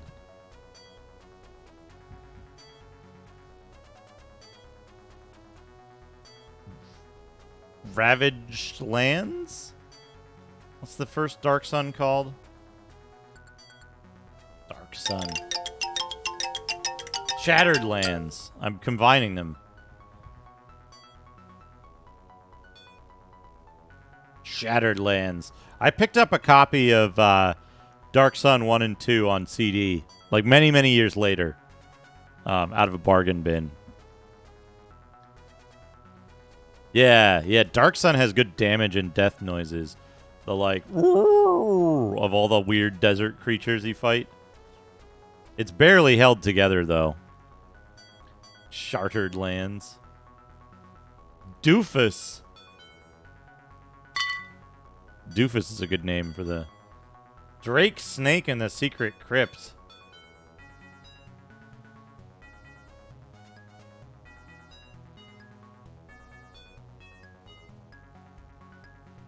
Oh man. Drake Snake has been killed. Yeah, they look so good, but they're such a mess. There's a reason behind that. Oh man. Lots of good death scenes in Drake Snake, but it doesn't look like a great game, necessarily.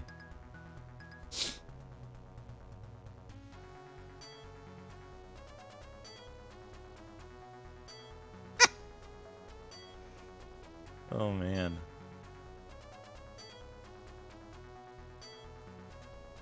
Drake Snake. Anyway. We'll get back to these full lists. At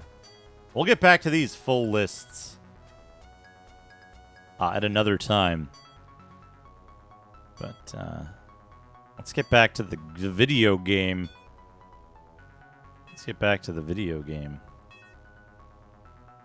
Did I put the dungeon music back on?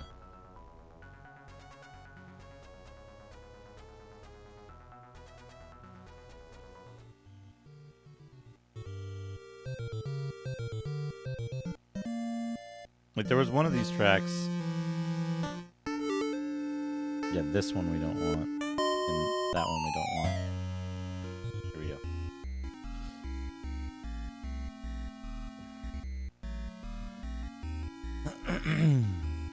Yeah, there's like...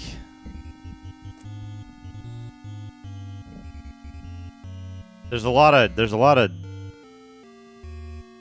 why I always say, don't be too discriminating about the games that you play, because some of my favorite games, if I just saw them in a vacuum, I wouldn't even think twice to say, like, oh, these games look like shit.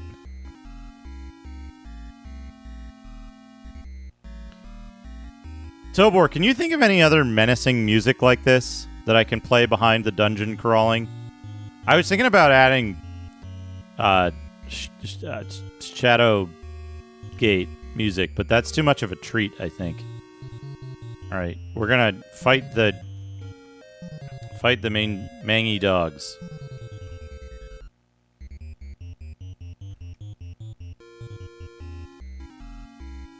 Oops, Madi. Person 6. Very.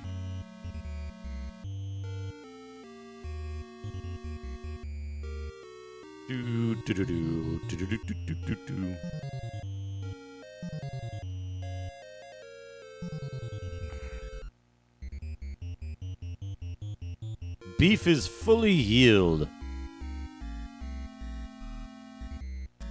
Is it menacing like this, where it's like primarily square and sine waves? That's my main interest. Okay, I came in there.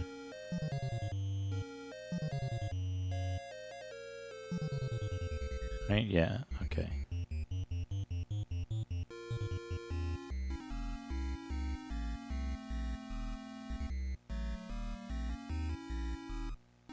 Pretty sure.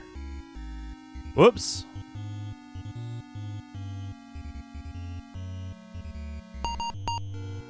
Mangy dogs and giant toads.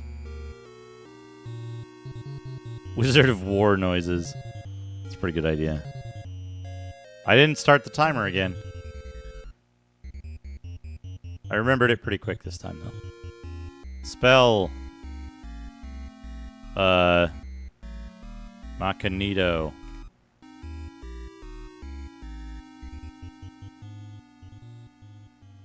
Do you have Machinito? No. Lorto. Well, Lorto's only one group.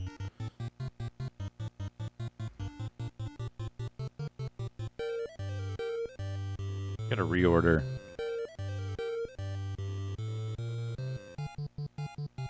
Oh yeah, let me turn the music up a little bit. Deadly Towers is far too much of a presence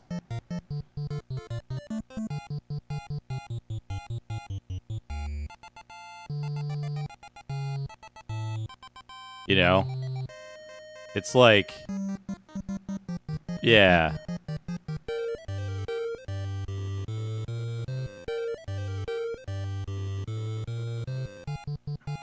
$1,837 experience.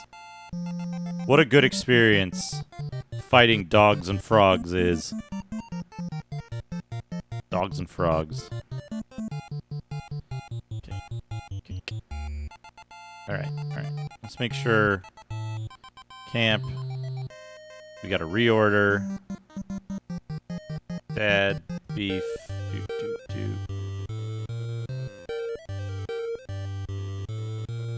I know there's something. I know I've played something else that has this kind of like kind of stuff.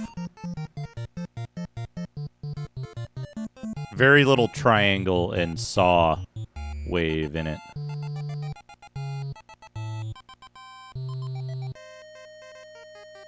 Five. It's okay. We can continue with this. Maybe we can just put some good music in. All right. 6 east, 15 north.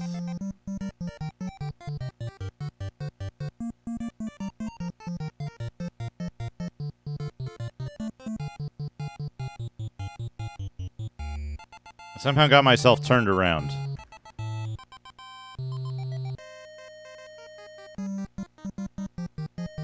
I could play the Buck Rogers Sega Genesis combat music. Does anyone know that one? Buck Rogers Matrix Cubed on the Sega Genesis.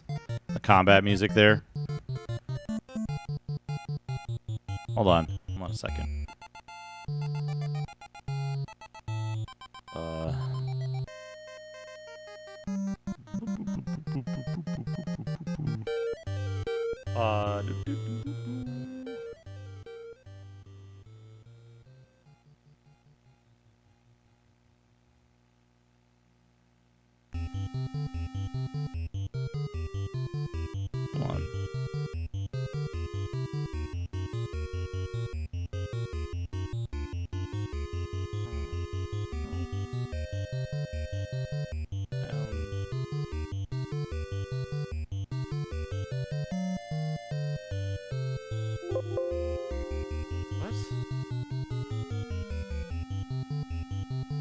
Where did I put it?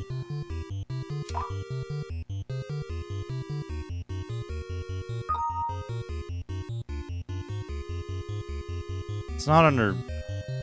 Hey, Retro Gaming Denmark.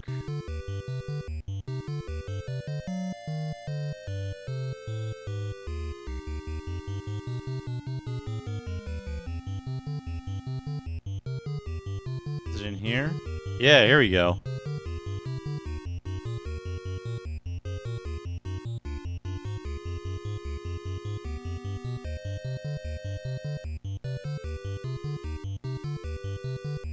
This one?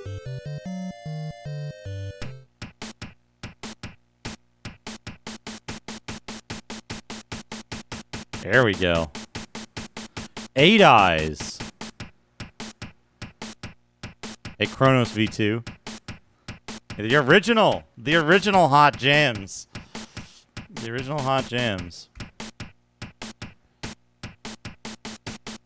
Let's make sure I'm in the correct place now.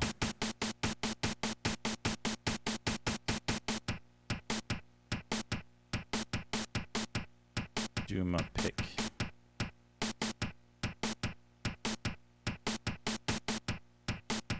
Nine east and 19 north.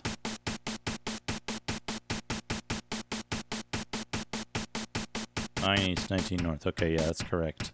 And I'm facing east.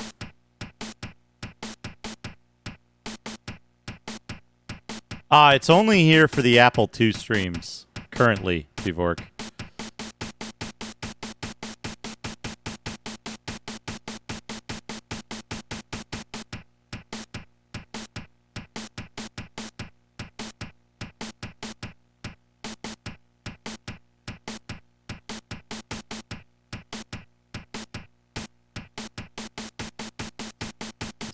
here because I'm doing a lot of mapping, and it's cool to see the computer that it's running on.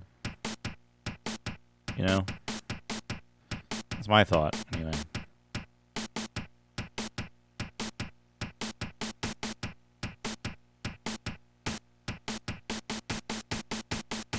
Heroin chip rock.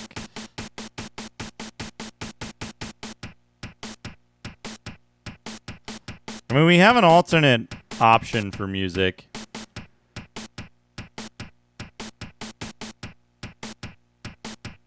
Hey, Guinea Prince. This is Wizardry. Yeah, Wizardry 1. Anyway. Wizardry 101. We know that's up there. These. Those connect through. I know that's there. I know that's there. I know this goes through. Don't know about that.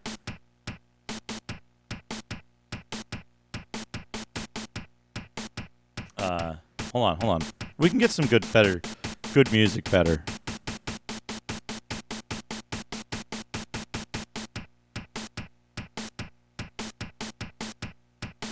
Good music better.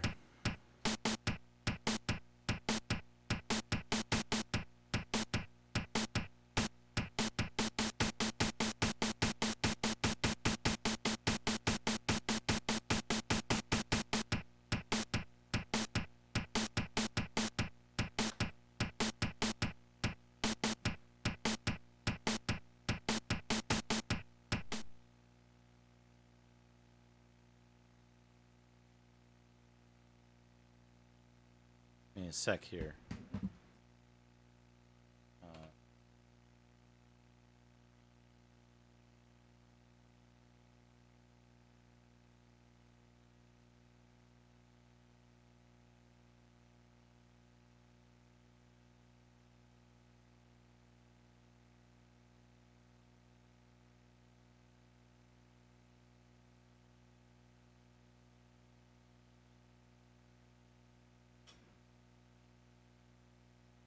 Hey, what the hell? Hold on. Why isn't this... Am I not running MIDI aux?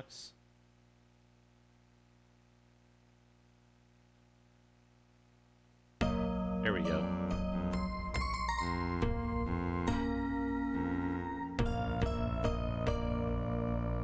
There we go. There we go. Attacking a cow. How's it going? I think I know a big muff. Yeah, I got a big muff around here somewhere. Alright, here we go. Where are we? We're here.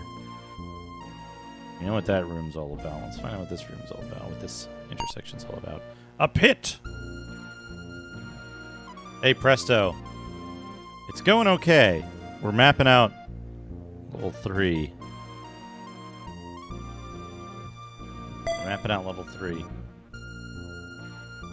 You know what's in there. Continue here. So we know that's that. We know this is this. We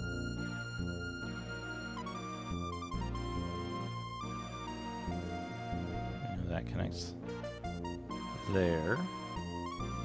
Should be on 1, 2. Need to finish Battle Kid. Prince of Persia, Apple II, yeah. Oh, nice.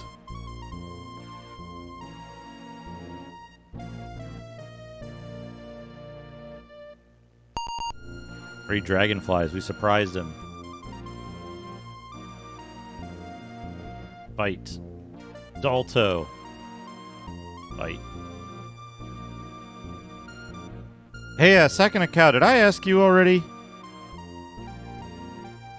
Do you know much about, I know you're very knowledgeable for, like, development and stuff. Do you know about,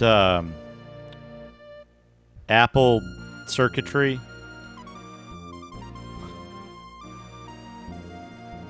Like, what would be needed to assemble a video signal out of the stuff that comes out of the,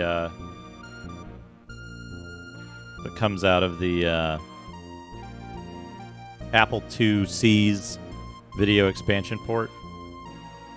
Okay, this was a real set encounter.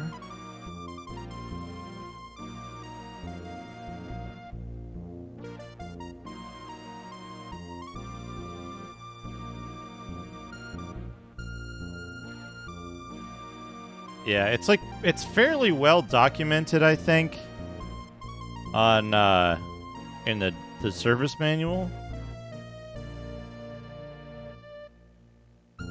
But it's just I don't know what some of the terms mean, and it's documented at a level where like I don't really know like I don't really know what they're referring to in certain cases.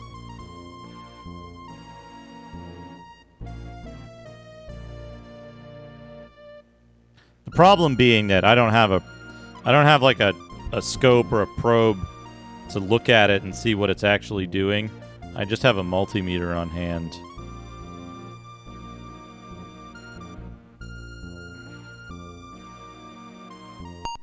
Samson, what's up? How's it going?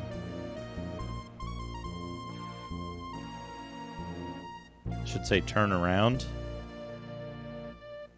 Yeah.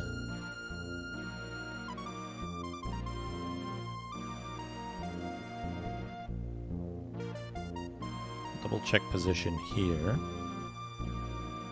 I know this is correct here.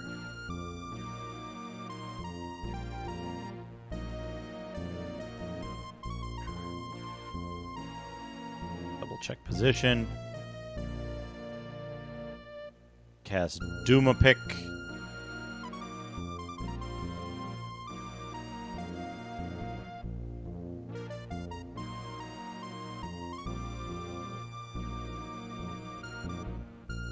Purple Cat. RGB SCART Paratel cable. Purple Cat cable for Apple IIc. Purple Cat cable Apple IIc.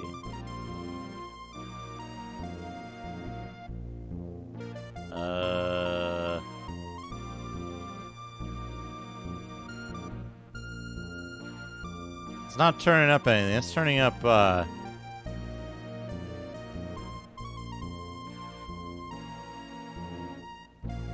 it's turning up, Ethernet cables. 1 square east. 3 squares north. 2, 3 squares north. Yeah, 1, 2, 3 squares north. Got it.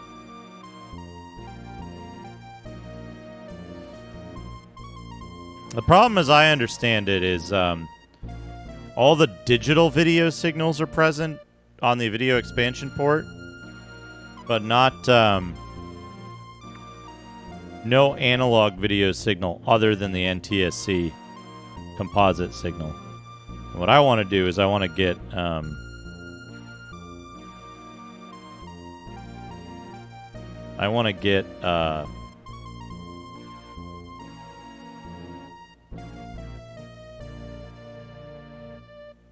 I just like accidentally holding down a key?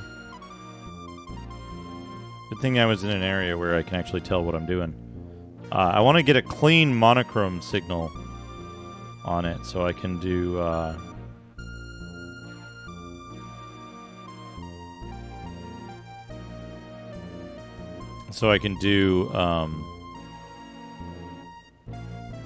the color addition in digitally rather than having it do it internally and produce this kind of like blur.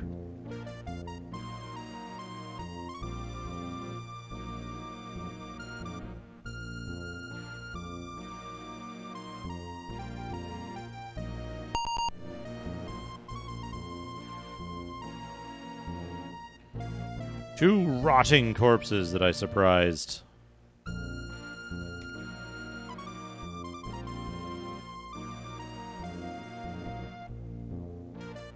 Beef thrusts at a rotting corpse.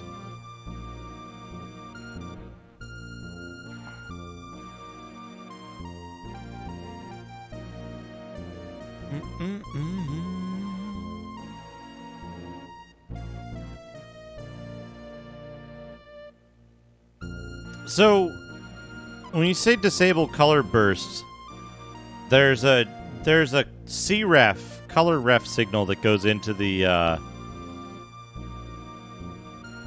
teleporter. Oh boy.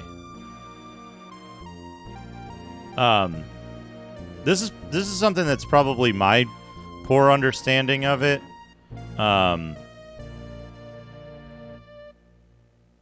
But there's a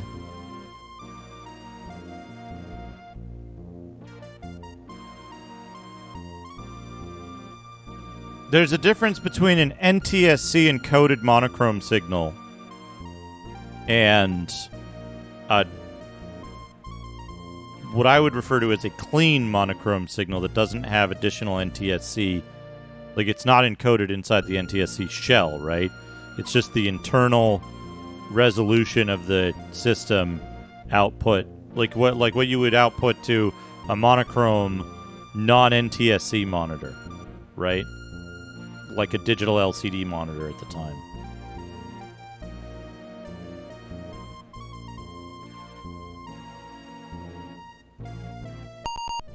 One ogre.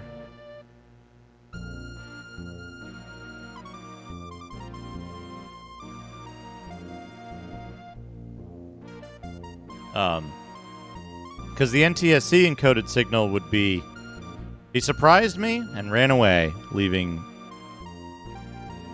a couple hundred gold.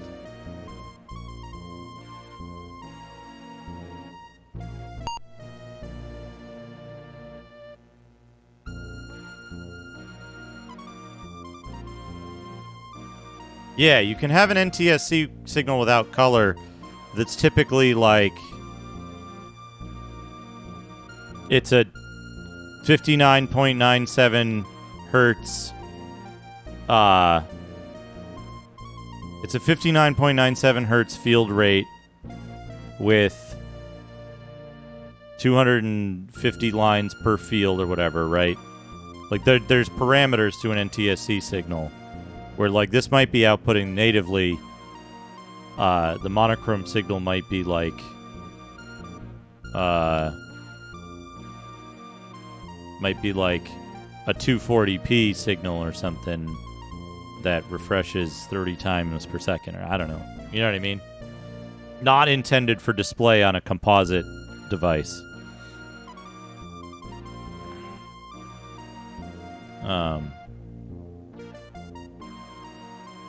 Best way I could describe it would be like an RGB signal, but for one channel instead of three. So presumably sync and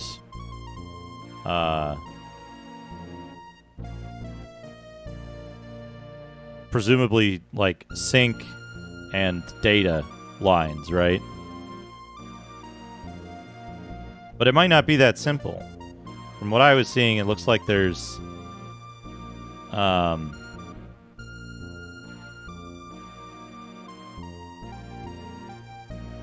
it looks like there's a bunch. Or shit, I already know what all this shit is. Right? Yeah, this is this. You know, this is this. You know, that's that. It looks like it might be necessary to color and intensity are transmitted on the same line together. Yeah. But like, what I'm saying is, if I connected this via the video expansion port to an LCD monitor, it would be feeding digital information to the LCD, not using the NTSC. Not using the NTSC video line on the video expansion port. It would be using like the character generator, the serial character generator line, and like some other stuff, and then presumably the monitor itself would be assembling that into a digital monochrome signal to display on the LCD display, or a period appropriate LCD display. Hey Johnny, yeah, this is Wizardry 1 on the Apple II. That's where my knowledge kind of falls short, though, is I lost track of where I am. That's where my knowledge kind of falls short, though, is I don't know what parameters are needed to assemble that signal. If that makes sense?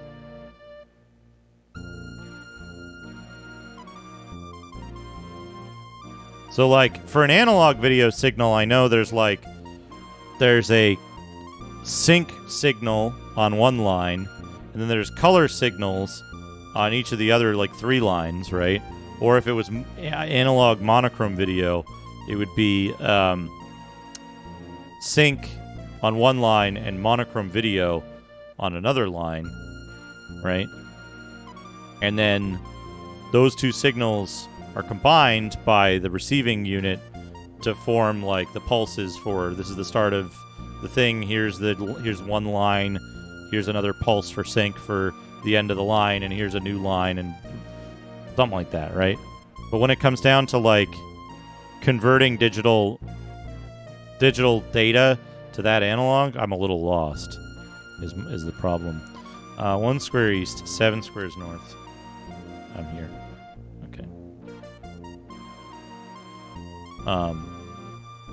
It kind of describes all that stuff in the technical manual, but it's like a couple of levels over my head in terms of what I understand of it.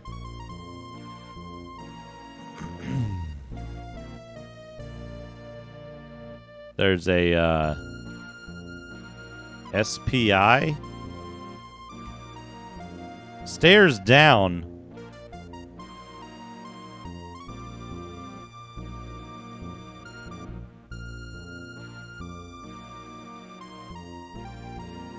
Stairs down.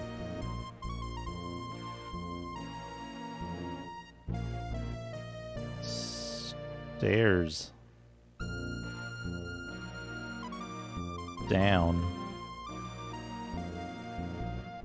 What port?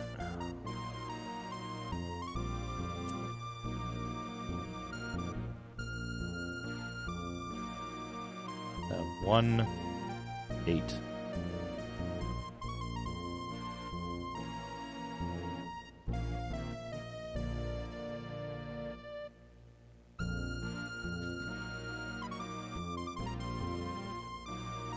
Usable without some form of CPLD helping. Take them. No. Do we want to get around? I want to check the backside of this. I mean, I assume I need some kind of circuit, right?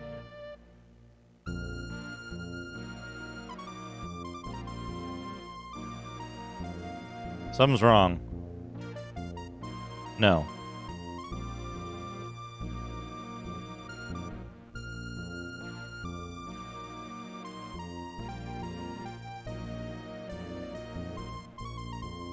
It's not wrong. Yeah, the 2C's video output is strange, right? But what do I need to...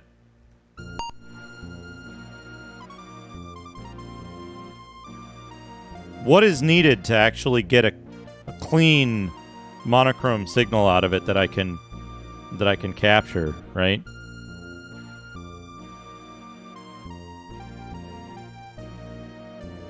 Somebody's doing it.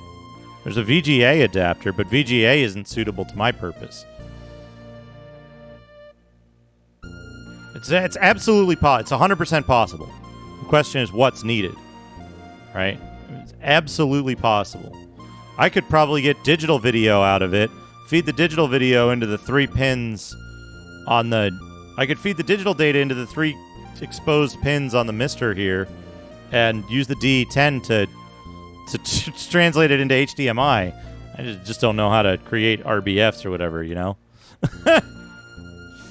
So that's that question, right? Is...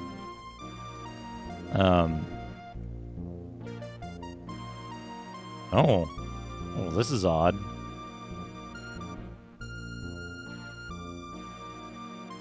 I thought as much. This should be a dead end, but instead it's a one-way exit.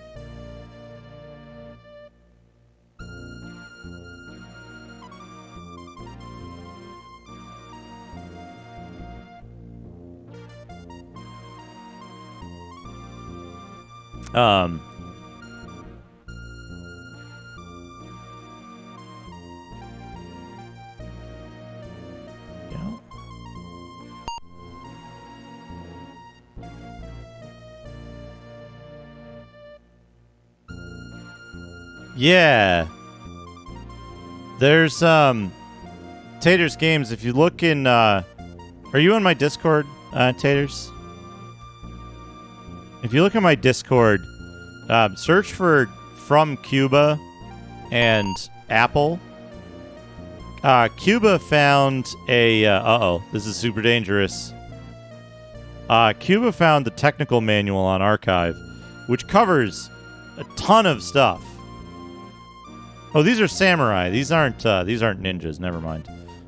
It covers a ton of stuff, and I think it's pages 262 to 273 describe in explicit detail exactly what's going on in the video circuits.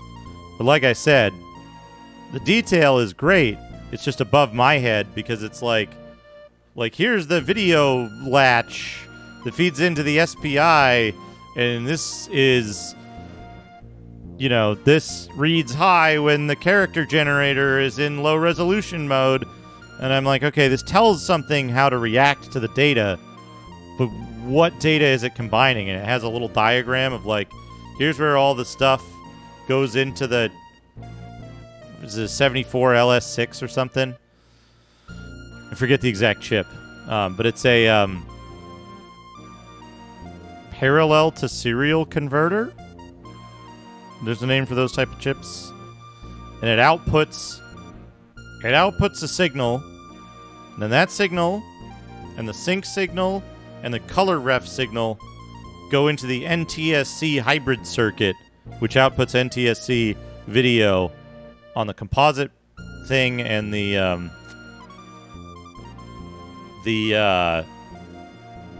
pin for composite on the video expansion port. But it's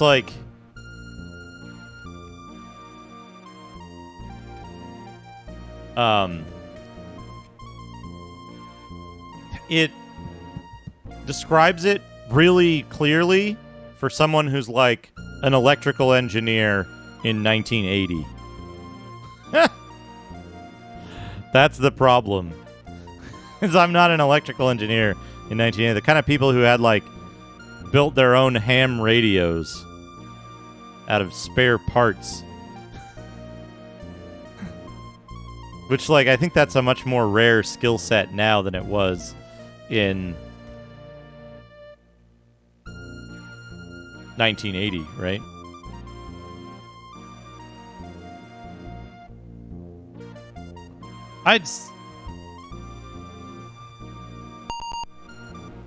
Well, the color signal is built only on, there is no color signal, right? By default, it's monochrome data. The alignment of the monochrome data to the NTSC composite signal is what produces the colors. They're artifact colors. So if I can get a clean monochrome signal that's never encoded to NTSC at all, it's just the monochrome image data, then I have a clean monochrome signal, right? The color never existed in the first place. Rather than stripping out the color, it would be just using a signal that never had the color there in the first place. It's a very strange room. Bivork, are you here? I think it was Bivork that mentioned there was an encounter on floor 3 that wasn't included in many dumps of the game, but was restored and is also present in the WAS version of the game.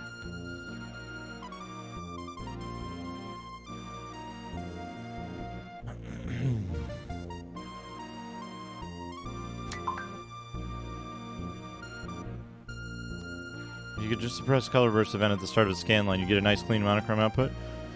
That's what I wasn't understanding, Sakanakau, is whether a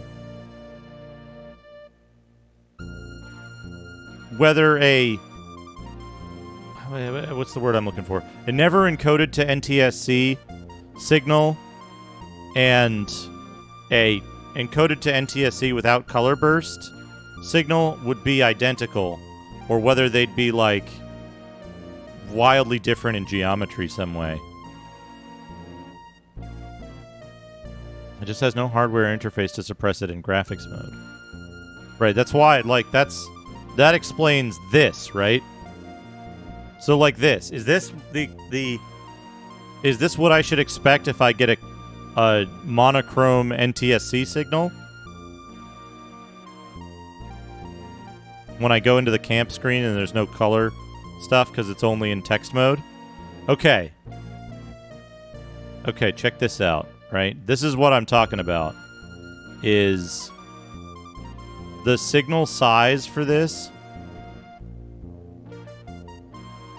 That's what NTSC with no color bursts to signal this is color. Right. So, where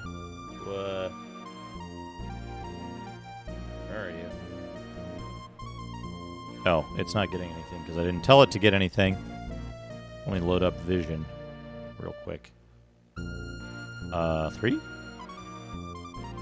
Yeah, so the problem here, this is why I'm curious about it. Is the problem here is that it's a 720 by 486 it's a 720 by 486 29.97 frames per second signal.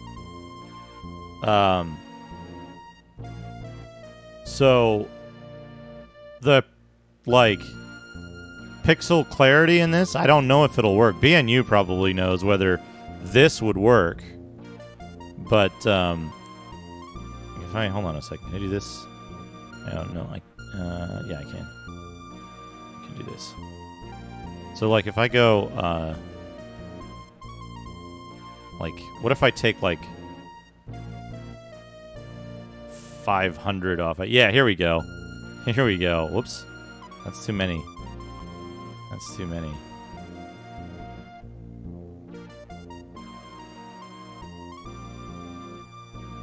Zero, zero, zero. 2 CPLDs. Let me take a look in Discord real quick. You have window, which is the overall signal for a frame. Sync is the row level sync. Crass is the row data to sync. SegB provides a vertical counter of row. CREF provides NTSC color. Because the signal isn't consistent, will change on resolution modes. Yep.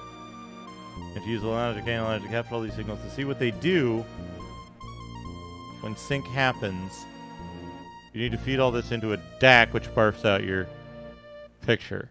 Yes, that is what I expected, Samson. I just don't know how to... I don't know what the DAC would need to do. It's the SPI inside the thing that does it, right? So I would need to have a circuit of some kind with some ICs in it that took in the signals from the video expansion port, and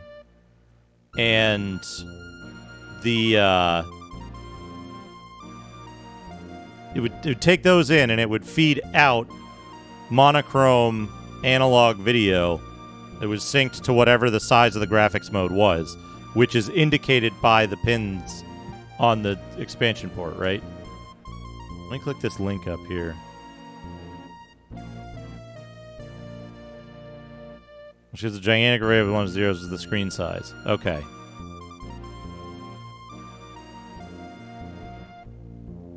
Purple cat. Graphics modes. Text mode. This looks like what I want. Text 80. Yeah. That looks like what I want. That doesn't look like what I want. That looks like what I want. Yeah. Reg, changing Justin out.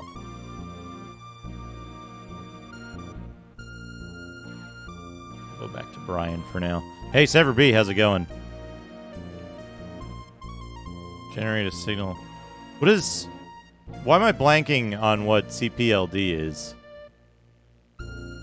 A complex programmable logic device. Okay.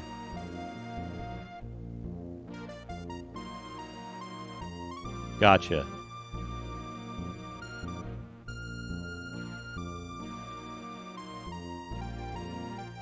Yeah, Retro Gaming Denmark, that... I wish I could read. I wish I could read French. Because this page describes all the stuff and shows pictures. It shows pictures of the stuff that I need. Yeah. Here's the... Hold on a second. Sync Prass, Seg B, and CREF. And window. So I would need 4? Samson. I don't know if I'm going through with it yet. Samson, I would need 4 signals off of the video port, right? I would need 4 signals off of there in order to use it. Because window, seg B, prass, and sync.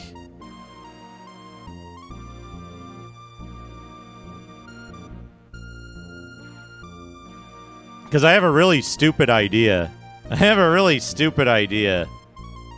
That probably would be more trouble than it's worth, but I think it would be really funny if I could make it work. But it would require that I only use 3 signals. The ones you outlined, but you would also have to watch. Okay, yeah, so you'd need to watch those lines to figure out when it changes to different modes. Right. And then you send a signal to your logic device to say, hey, switch to this mode of decoding the video data you're receiving on those 4 signal lines, right?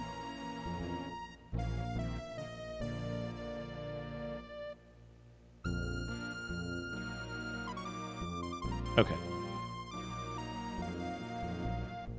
Leave camp. I think I was going to cast Doomapick and then I didn't.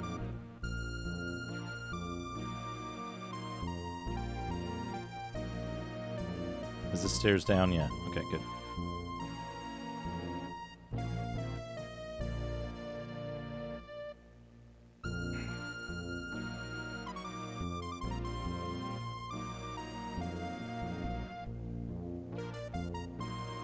Yeah, when I say clean monochrome signal, if you look at that link that Retro Gaming Denmark put in the chat a few minutes ago, that has screenshots of what I'm talking about. Where'd it go? Here it is. Yeah, this... I almost just tried to hit a bunch of...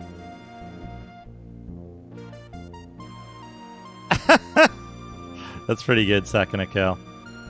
The screenshots here show the goal of the signal that I want to get, right? Like the Le Meme Image GR Sur un Écran monochrome, right? It's very clean, clear monochrome capture at exactly the correct, like exactly the original resolution without the like color stuff. And like the text modes are super sharp. That's what I would need to be able to capture. I understand this stuff is like super easy on a 2E. But yeah, I don't know where I would. Yeah, here it is. RVB Paratel A2M4020F.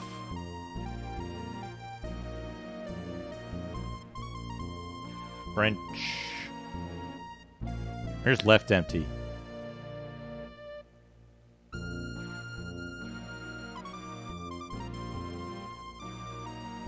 But yeah, I don't want it to do color. I just want to get the the monochrome signal in, because then I can do color. I have the software to do color here, is the thing.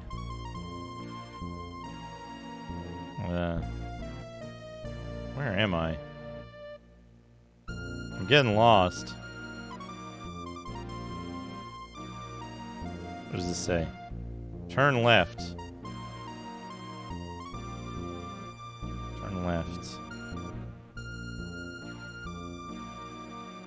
Okay, this says turn left.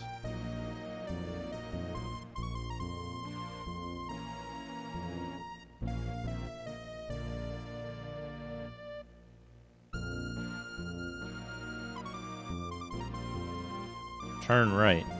Now, where am I? No, I know where I am. I know where I am.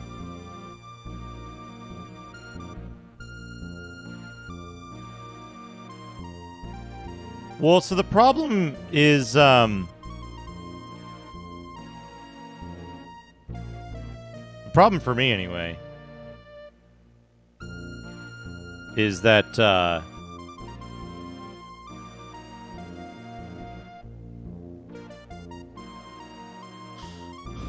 problem for me is that, the VGA adapters output too high of a resolution.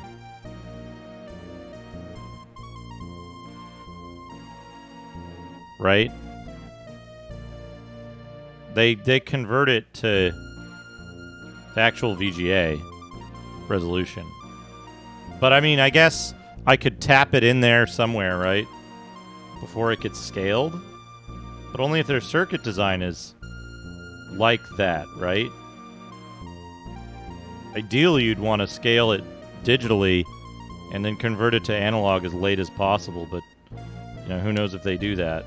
I don't know what is easier to do, necessarily.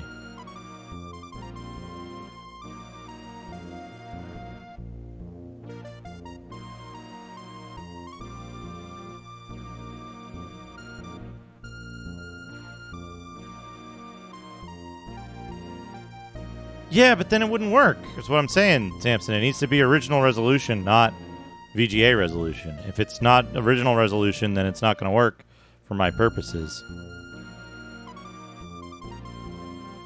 Oh, I got the, I got this particular,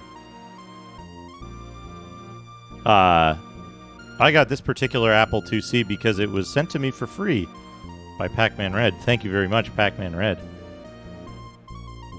I was saying before that at the time, there was the choice between a 2E and a, hey, SynthCC, how's it going? There was a choice between an Apple IIc and a 2E, and I made the incorrect choice, thinking, oh, well, the 2C is basically the same thing, it's just more compact, but there's material differences between the 2C and the 2E, and the 2E would have been better. I just wasn't aware of those. I was like, well, the 6.5 CO2 can run pretty much the same stuff, right? So, hey, Pac-Man Red, how's it going? Thank you again. I'm not complaining about this computer. I'm super happy to have it. I'm just regretting not saying I should have oh no, Beef found a knobbed stick. The beef knobbed stick.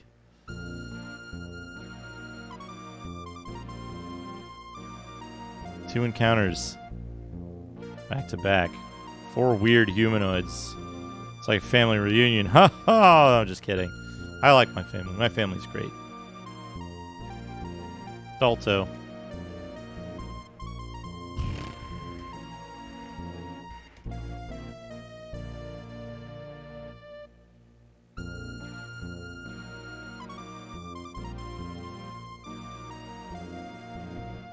But yeah, I'd like to figure it out. I think it would be really cool to have, like, digital capture. Like, if I didn't have the stupid I.O. board on this thing, I could just plug it into, like, the Arduino header on here, right? Right? Like, wouldn't that work? Am I being naive? Am I being naive in thinking that I could, like, do a little mini project to assemble a video signal in the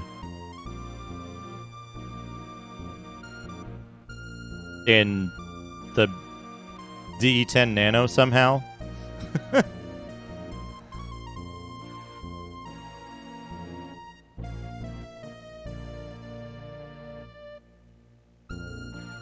Because I think that would be really cool if there was like a little wire I can plug out of here and plug into here. But I only have 3 signal wires open, so that's the problem. And I don't want to have to like take the I/O board off every time. I guess this weird fake port could do it, right? Well, I don't have an Atmel A Tiny 10, do I? I do have a DE10 Nano. There was a fight here. Let me double check my location.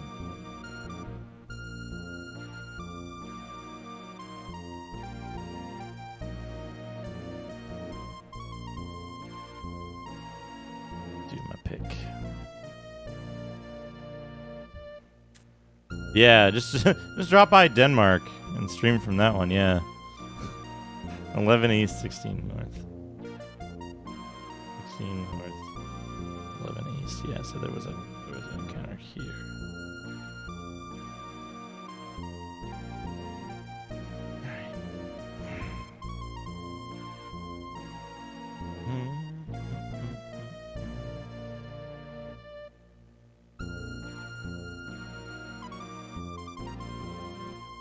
Oh, yeah? The Apple II circuit description by W. Gaylor. Interesting.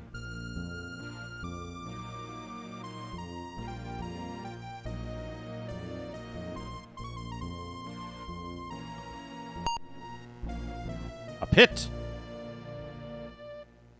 I think I've got the light on.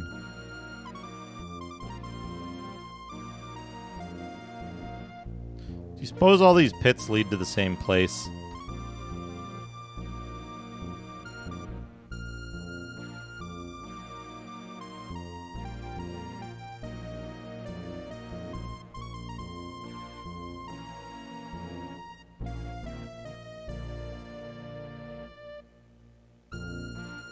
Or do you think that it's necessary to fall down one of these specific pits to, I bet this is a fixed encounter. You have to fall down a specific pit to get to the right place on level 4, because they're all like specifically lined up, and only one pit is the correct one to fall down, and the stairs are just a red herring.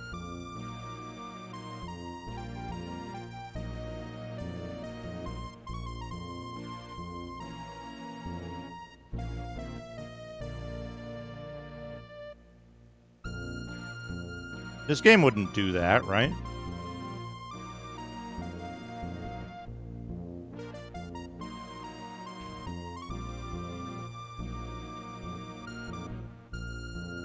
What kind of game would be that mean?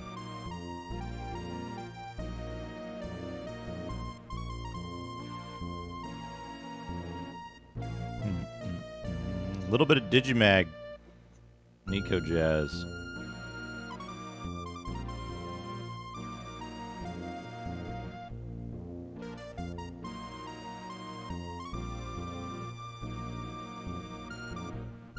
I'm gonna finish this combat. Finish mapping this one little room.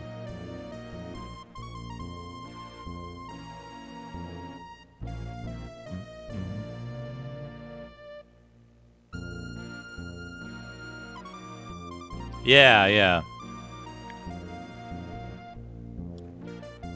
I mean, if it was easy enough to do,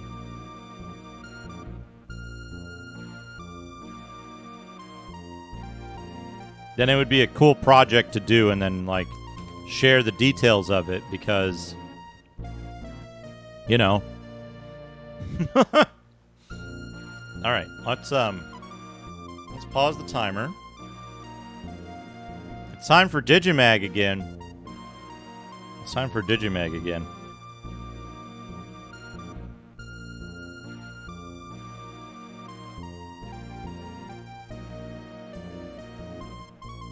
There we go.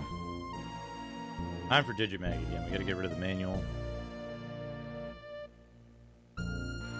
Doodad time.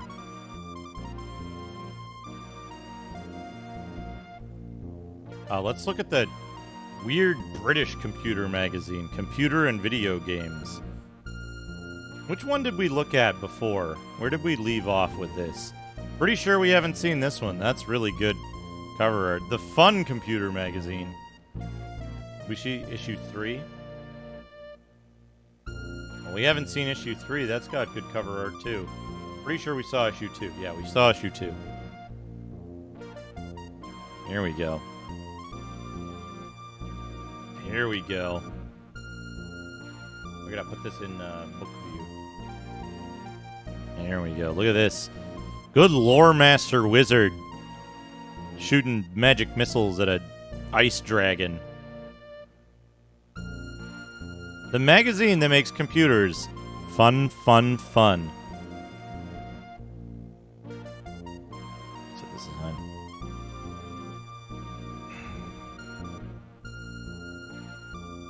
Inside, we'll learn about the art of seduction, computer style, dragon druggin, treasure hunt, a feast of fantasy inside, 3 Sinclair 1K Wonder Games, plus programs for Pet, Apple, Tandy, and many more.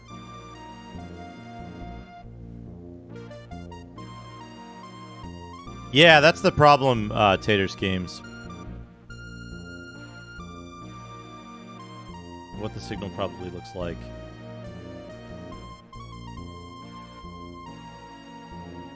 Okay. I think I got you. I think there's actually a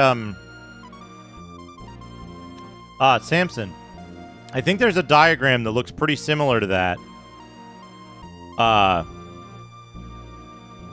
In the technical manual that outlines which signal's doing what. But I found your diagram much easier to digest. I think I get it, right? But yeah, that's super helpful. So the window says, yeah, hey, it's a window. So window is basically like frame. Sync is a H sync, basically, right?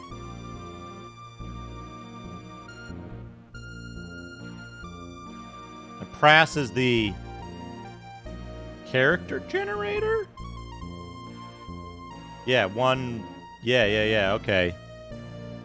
Yeah, Prass is the data for the line. So...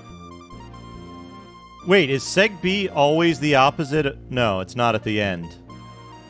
I was gonna say, is Seg B always the opposite of Sync?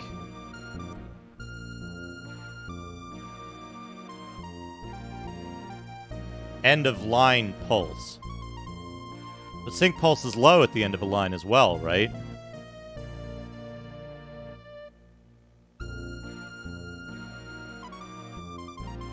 Yeah.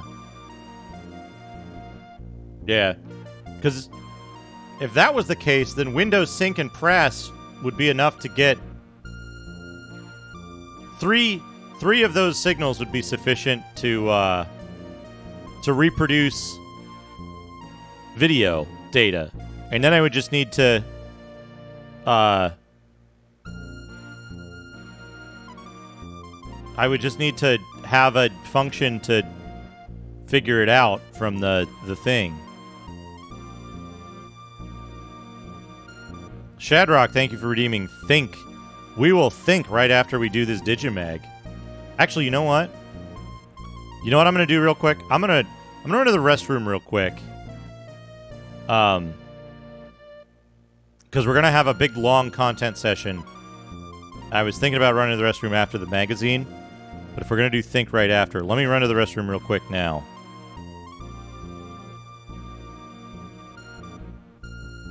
Yeah, that's what I was looking at, Taters Games. I wasn't sure if that was representing actual data or just, like, tail ends that don't matter.